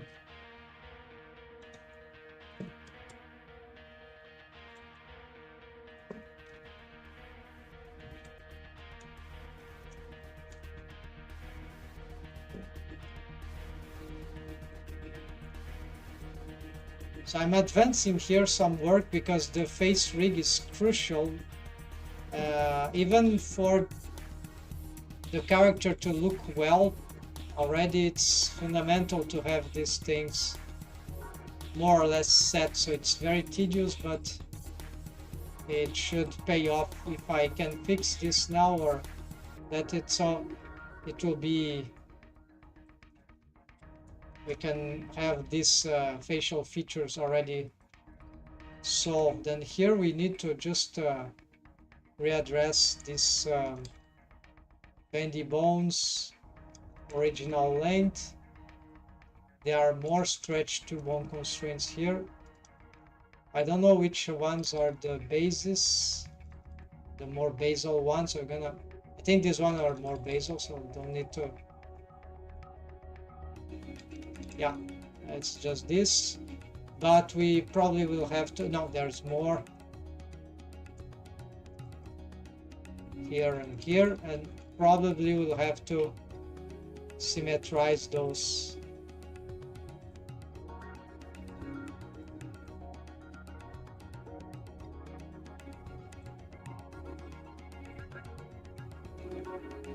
Resymmetrize because they haven't copyright. So here we changed that without changing the mesh, so that is good. So we adapted the skeleton to the mesh, and now what we need to do is to adapt the mesh to the bones. But I sort of tried to figure out the correct position, right?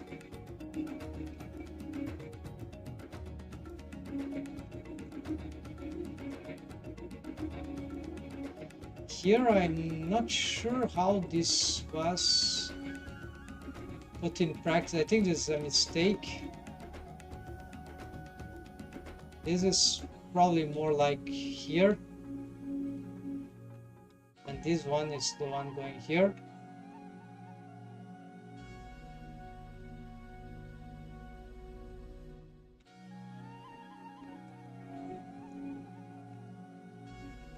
wave painting of vertex like that don't really work very well with this object modifier. The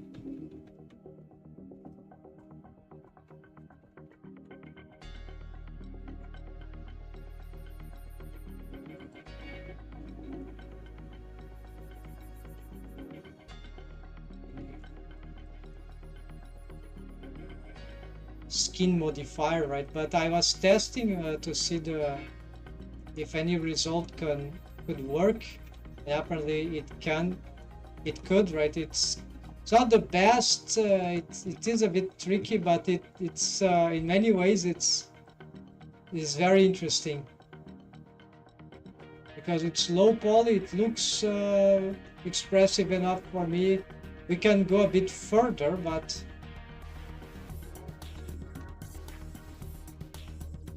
it's clean, right? It's much clean than other methods I have been trying with shrink wrapping. There's shrink wrapping here, but this is different. This is a single edge loop, right? So modified, so it's much easier to manipulate that mesh, right?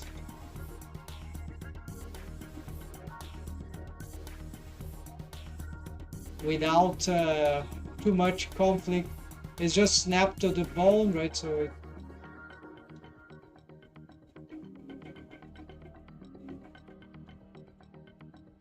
it's very responsive. This is what I mean. Then the rest problem, of course, is this part here. Maybe I should just ignore the...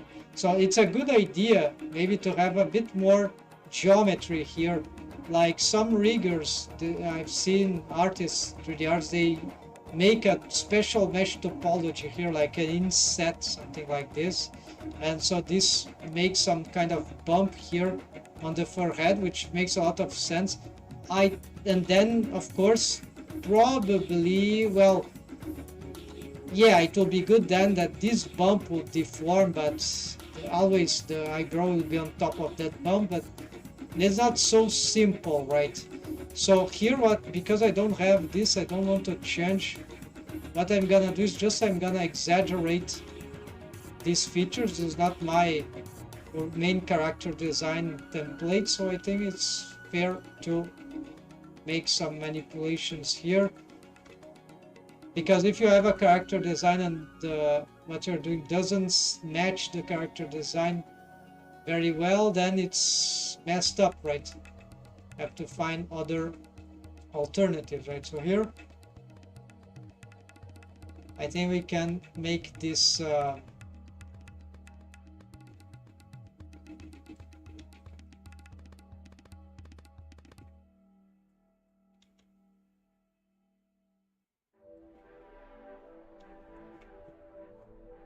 and then, of course, a lot of this comes to the experimentation, then what really works, right? What works better, what should be avoided because it's too hard, too complicated, too inadequate. It's not flowing enough for the workflows. Like it's possible to make incredible, very accurate rig model and everything, but can you replicate that thing without going nuts, right? So there are many experience. Even some famous guys saying like, oh yeah, it was a very interesting proposition, that one, but I don't want to do it again ever again, something like that. So that is where the ambition, right? We need to be careful about this. It's not ambition, the right name. Presumption? No, I don't know in English the name, but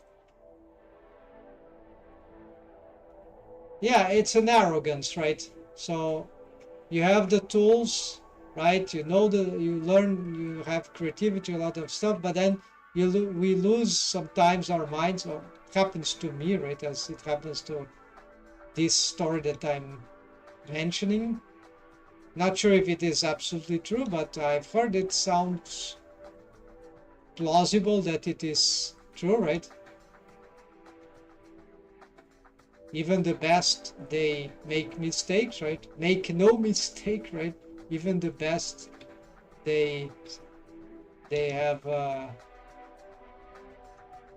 the best, well, those who had been successful or can show some memorable results for some, whatever.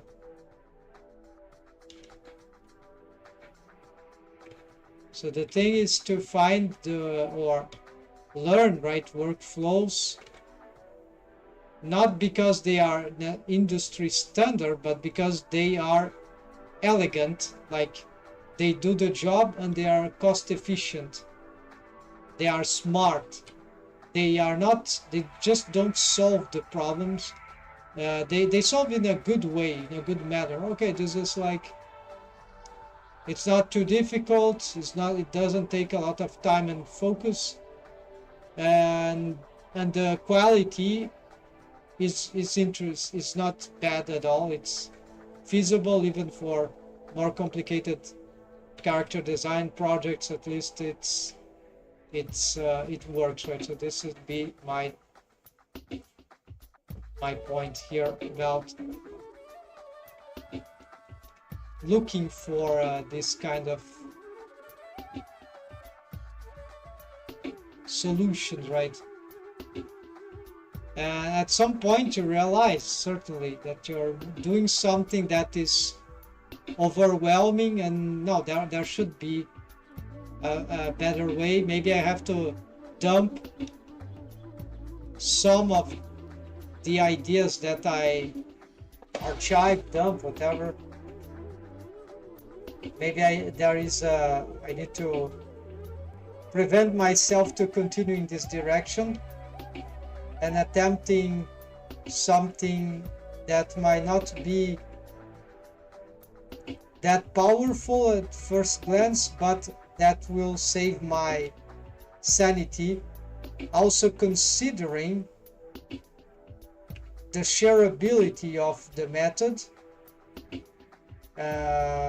like in the sense, does it worth even sharing if it's too complicated?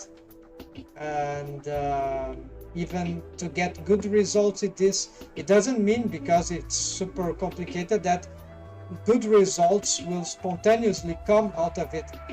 So this is another problem. People don't realize sometimes you can achieve even better results with a simpler method, much simpler method.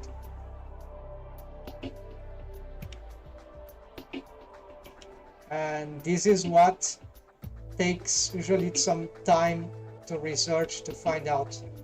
So people have, it's very easy to someone show, it goes in all directions, right? Sometimes it's a simple method, oh look, that will solve all your problems. Turns out that the simple method is, first, it's not that simple, and even if it remains simple, it sucks actually for the quality. Or it has some drawbacks, and people hide the drawbacks tend to hide the drawbacks.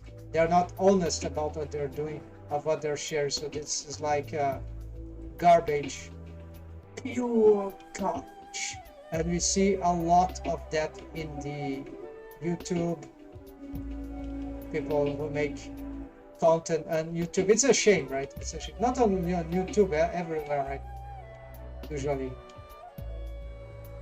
The lack of empathy, attention, of right, it's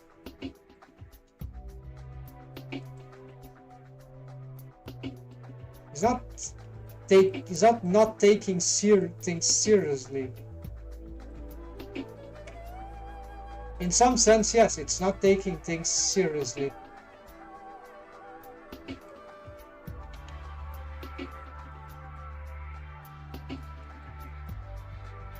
But of course, in some sense, it's culture. We live in this society still that is the immediatism, right? Everything is about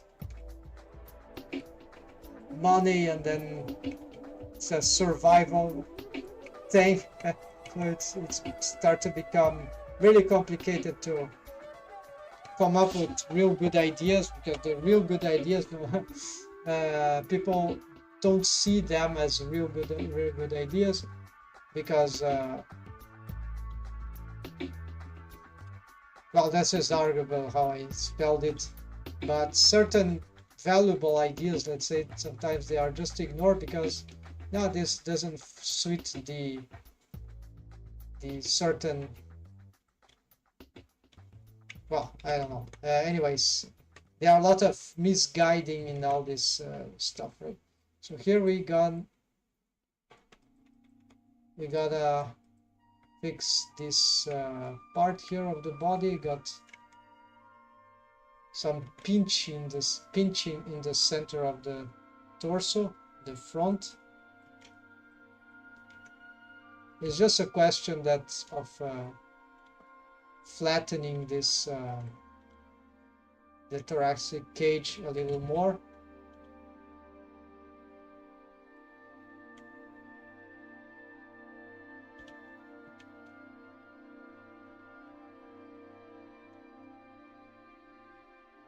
In this style here, right?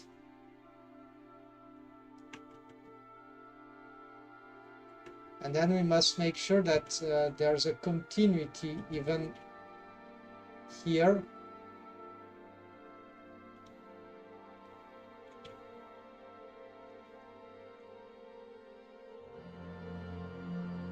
Yeah, this seems to be continuous.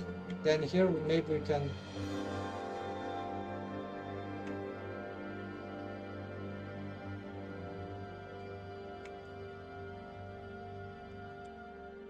try this. Okay, maybe here we got the same problem. We need to push this forward.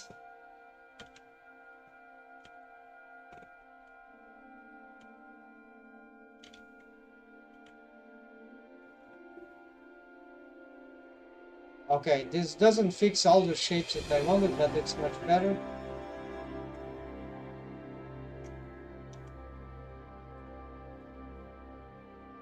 Detail looks terrible. We need to fix this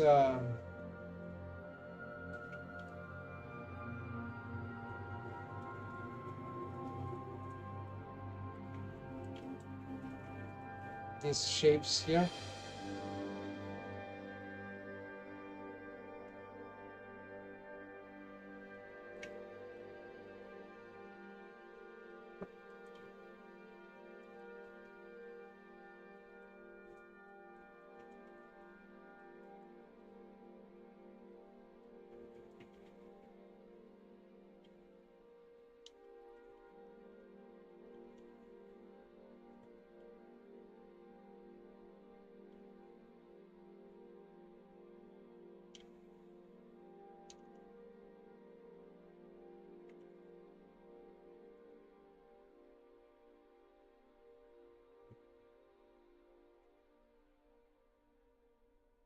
Maybe a seam here, the tail, why not, right?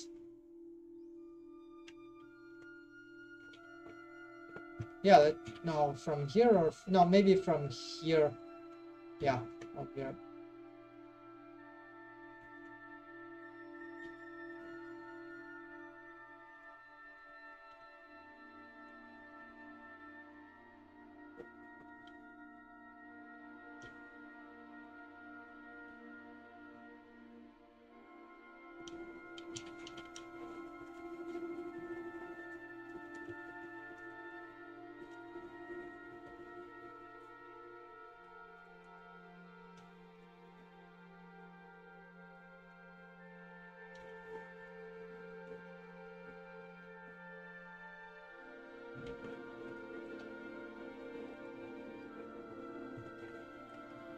Okay, so this thing for the face was really tedious, but we got this updated. Then we have to change these ears.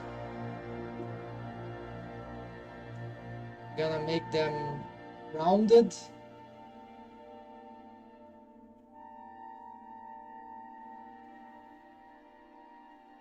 Not sure how I'm gonna solve this problem.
Sculpting, maybe.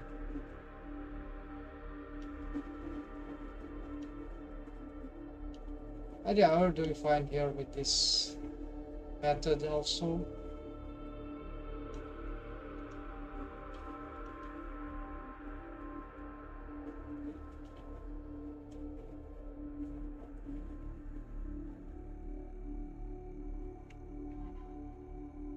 And here I'm picking a little more freedom on how this could be.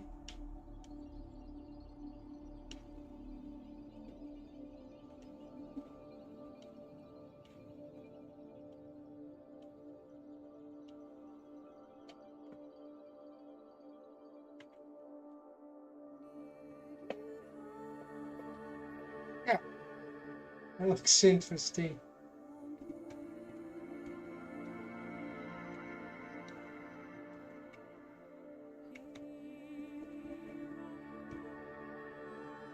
Maybe it doesn't really match the lion, but it's like a mix.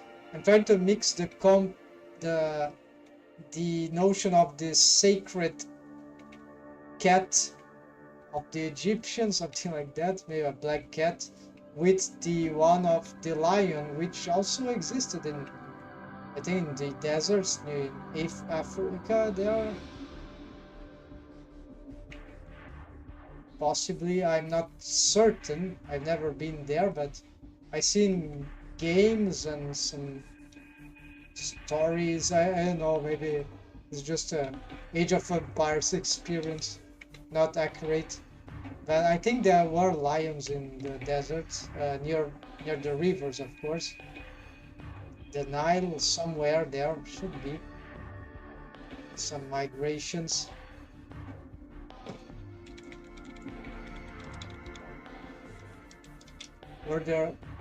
Were there lions in ancient Egypt? Let's hope this is not. Yes, lions, specifically the Barbary lion, were present in ancient Egypt, particularly the pre-dynastic and early dynastic periods, roaming the semi-desert regions and Nile Valley's edge, of course. They were powerful symbols of royalty, deities, and strength, frequently depicted in art, hunted by pharaohs, and sometimes kept as pets. Even that, okay, maybe you see there where the cats were domesticated. So maybe.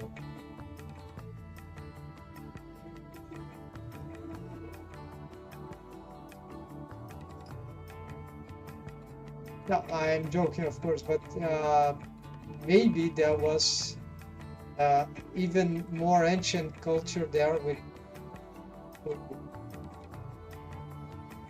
preceding the Egyptians who were domesticating lions and making their cats, big cats, until they turned into cats, modern domestic cats.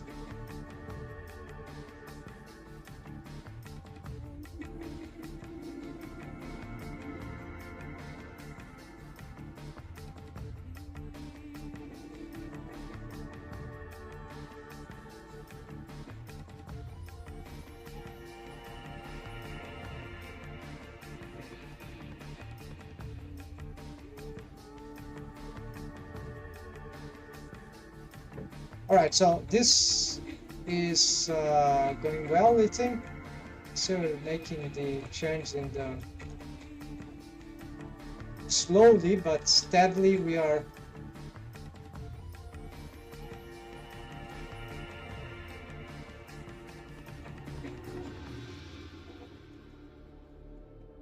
being able to adjust the character design to something a bit more original, different, right?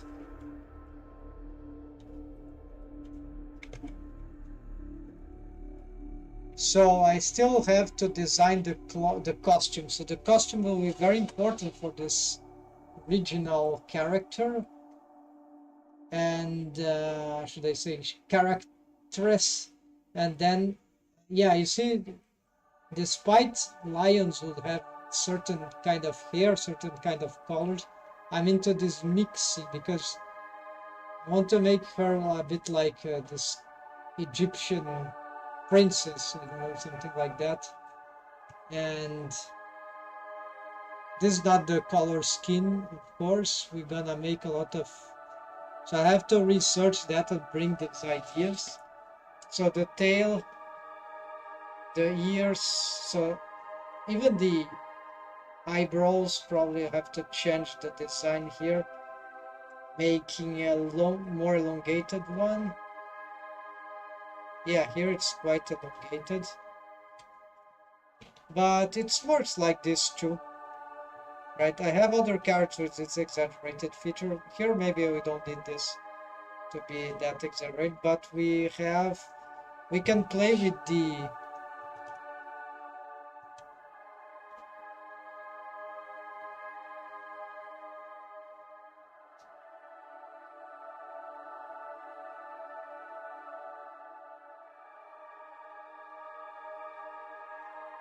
no, we don't want this one.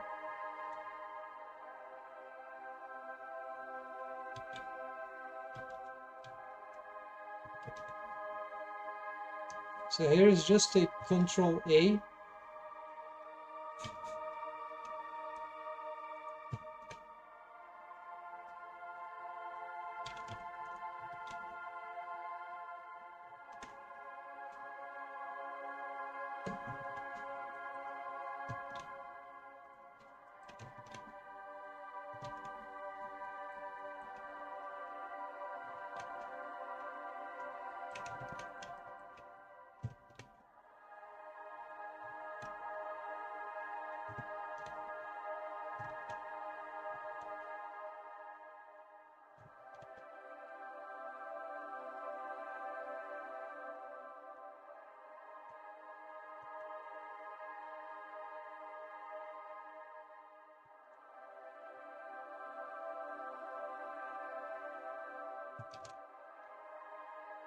See, making this a bit more sharp. That should work.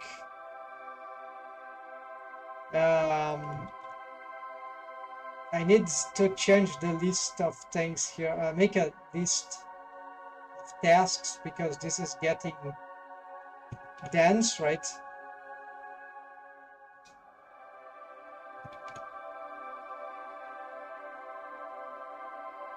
So we're gonna duplicate this. We're gonna reorder to front. We're gonna plan, name this workspace. Then we go on we can bring from here, Shift F1, no, it's not Shift F1, so it's Shift F11 nodes. We're gonna add new and tasks to do. Then we're gonna make like so character design research. So basically it's a body, it's a lion cat Egypt plus costume. Yeah, so this is like a sci-fi fantasy Egyptian costume. That would be the here just made it color, yeah, so including colors, yeah, so okay, so this we better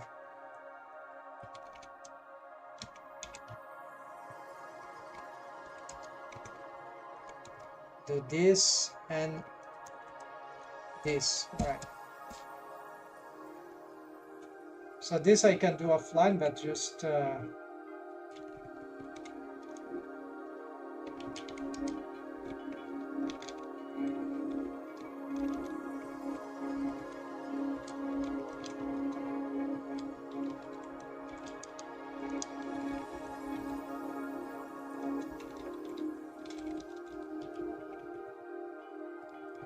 okay, for that, okay, then we need the next thing would be the, yeah, there's the hair.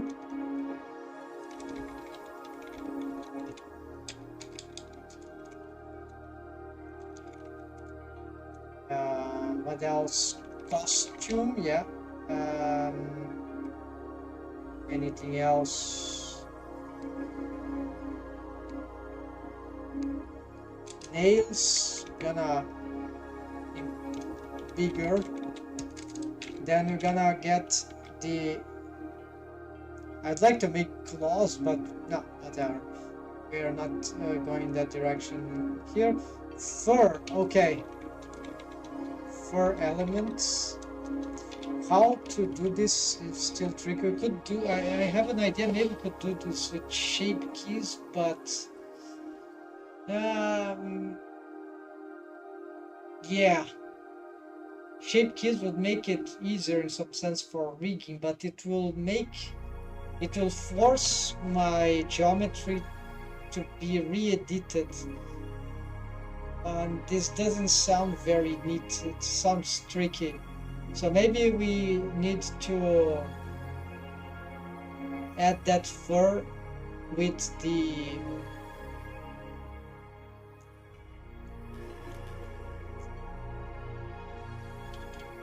yeah, like we could add this fur as if it was a part of the costume, right? So it's a mix blend between costume and fur, so we have the, yeah. Then we have the, of course, texturing. Give it texturing. We need to update this so it's the body. Yeah. Essentially, she'll have one base skin and body costume. So basically, this means that the costume, part of the costume as is a strategy, I'm liking this strategy. We can make part of the costume with this image texture, either additional image textures that we can use as masks or over stacking stuff with the shader editor. Usually we use the same skin shader, but we use in that shader for the material, we use multiple image texture which will stack together in different which stack in the shader in different ways. And that doesn't mean that means we can also have a variation of shaders materials, different materials, for like if we want the character in certain version, maybe without a skin tight cloth or with it, then we can remove it will not be realistic, but skin tight cloth is something that or maybe it's just an asset here and there where it's skin tight, but these are usually better to, because if you want to stack it, to snap this on the rig, it causes problems, and in certain cases it's okay, but most likely it will cause skidding artifacts, intersections. It's very easy to break.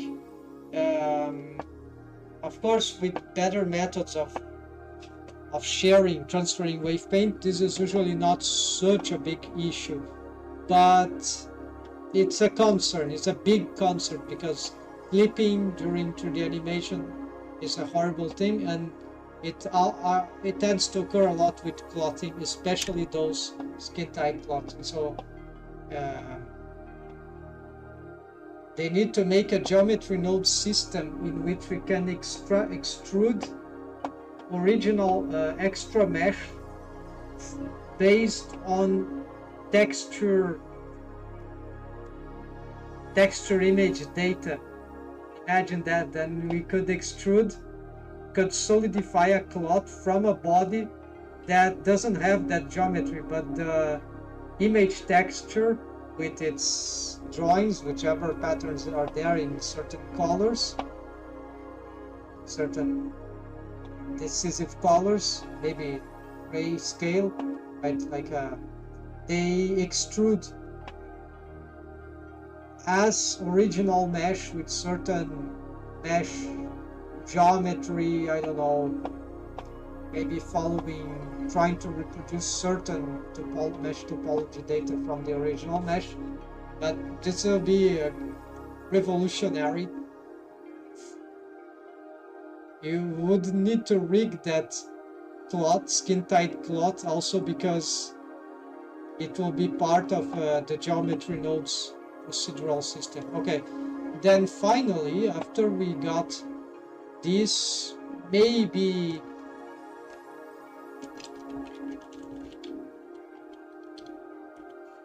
extra materials.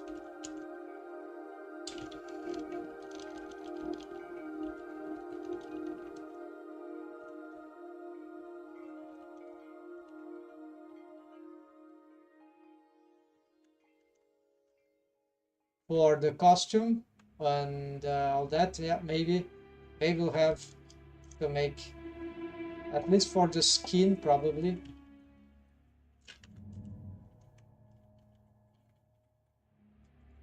Skin fur, right, is one.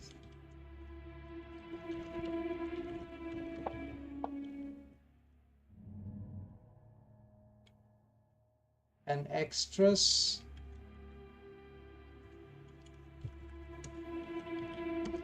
Then rigging, right? So basically we need to fix waves. Yeah.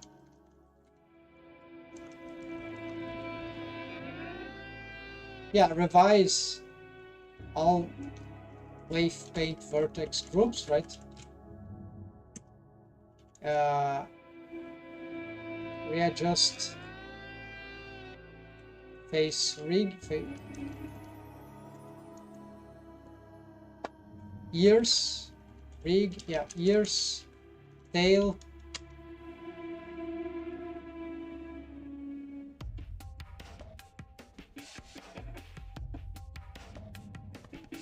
We need to revise all the wave paint vertex group because I have changed the mesh topology slightly, making the mesh something very irregular. Okay.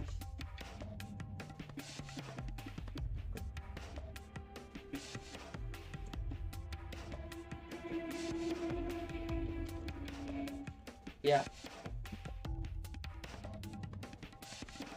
Then the ultimate thing is like in this template here, let's say, because from this I can make various other characters on this approach. I hope it works. In the worst case scenario, I can reuse the shapes, the form that I obtained here, to recover the body of Dorothy, my main rig model template, and apply to like yeah, I duplicate that original one, geometry, topology, and then adjust it to these body shapes. Except for the head probably is better that I cut off and replace, yeah, because it's too complicated to snap. The body is usually fine, but the face, yeah, it's too many details. Is the snapping, it goes wild very easily. Okay, and then final touch, what I'm talking about is the, yeah, like, and that's it, right? Bones repositioning.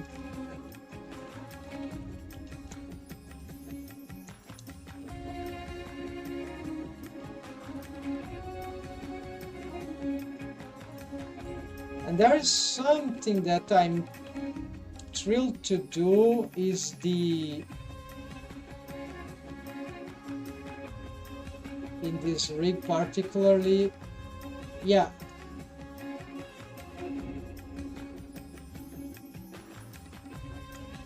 I need to make sure in this rig that we have the bendy limbs.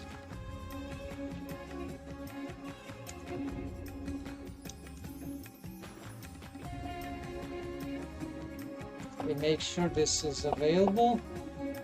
I'm gonna build in my main rig, so, but it's not ready. It's the Rigify thing, right? So it's good that I do this in my original instead of importing here. Maybe I just redo it here. It's good for practice, for sedimenting the techniques, right? And then although it's also a waste of time, but it's just 4 limbs, right? So it's not too much. Then, and it's actually just the left and the left side, right? Because the rest is mirrored, so it's just the arm and the leg, so it's pretty straightforward. Then we need to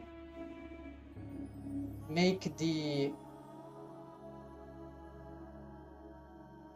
where is it? This ear and tail, I think I can already get.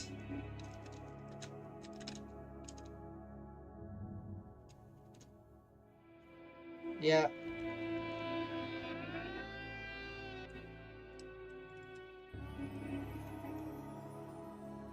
With some, no, yeah, probably here. We can reuse some skeletons here. Tsukagi is a fox character. Then we have, what is here that is fundamental? Stretch and squash features, yes, but where is there's something fundamental for this, I can't remember. For this has been hotel, like expressiveness for the cartoony stuff. That's the reference I'm imagining for chasing in terms of the look of the characters, those 3D, right? But it's the expressions, right? Even the shape of the body. Okay, what the hell was those things? Okay, so we could say that, oops, got the wrong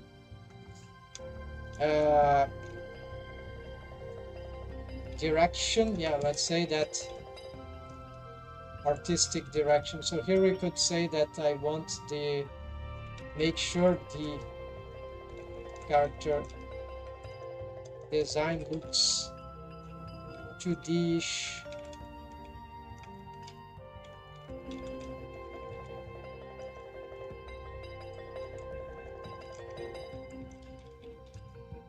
And also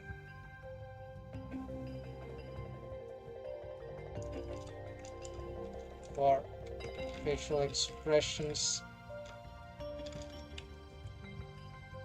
body and facial expressions, that's it. So the body, so what that means is that you know those 2D cartoon drawings, like Cartoon Network started some trend, no, not maybe not Cartoon Network, but there are some point where the drawings for Hanna-Barbera preceded that a long time ago, right? But the some geometric shapes, there are some point where the drawings of certain character designs, like a mix between Disney, manga, furry, I don't know, all that, become so advanced in the sense of the animator's drawings that you can feel the cartoony way of doing that. I never draw it like that. My drawing is a bit close to that in certain sense. I'm an animator, but my drawing I have this tends to be way more organic because I drew a lot of because yeah, it's the way I started drawing in a lot of anatomy features, like a very a little bit realistic in some sense, right? Trying to get but I'm passionate about this other way of drawing, this mindful, or sometimes not so mindful, but very characteristic of certain drawing practices, aesthetics in graphism, in particularly those 2D modernist shows, right? And they're doing a sort of a combination of that I like, so I'd like to learn that practice. Maybe here you see my model sheet is not very close. I have very hard time to get my mind beyond what I already do. So, but it should be possible. So this is where maybe I should be adjusting the body.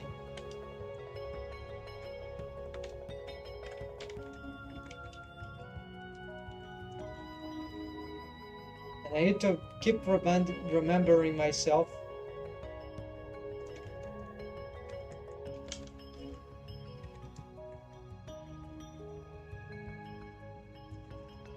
And use refs. That might be the way to go, right?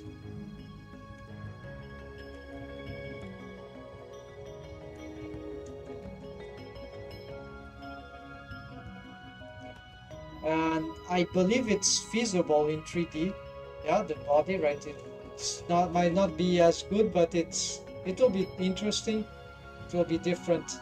So maybe making these shapes. So I'm already doing this by having a lot of more smoothness, right? And more regular geometry, so less details here and there. Maybe I'll have to do something here as well, but lots of the shapes are still the same, maybe of my original, so it looks a bit like that, and need to make it different. So that's it, what I have here, folks, for today. So hope that was inspired. Tomorrow I think I'll be back and we are continuing, but I'll have to make this. This is the urgent thing here, is this research here. for me. I think I'm gonna do this offline before I start. Otherwise, I'll be stuck with many things here that I can't complete properly just because I haven't done the homework yet. The character design concept is not concluded yet. I'm a bit slow on this lately. So thanks for watching, folks. See you soon, and have a nice weekend.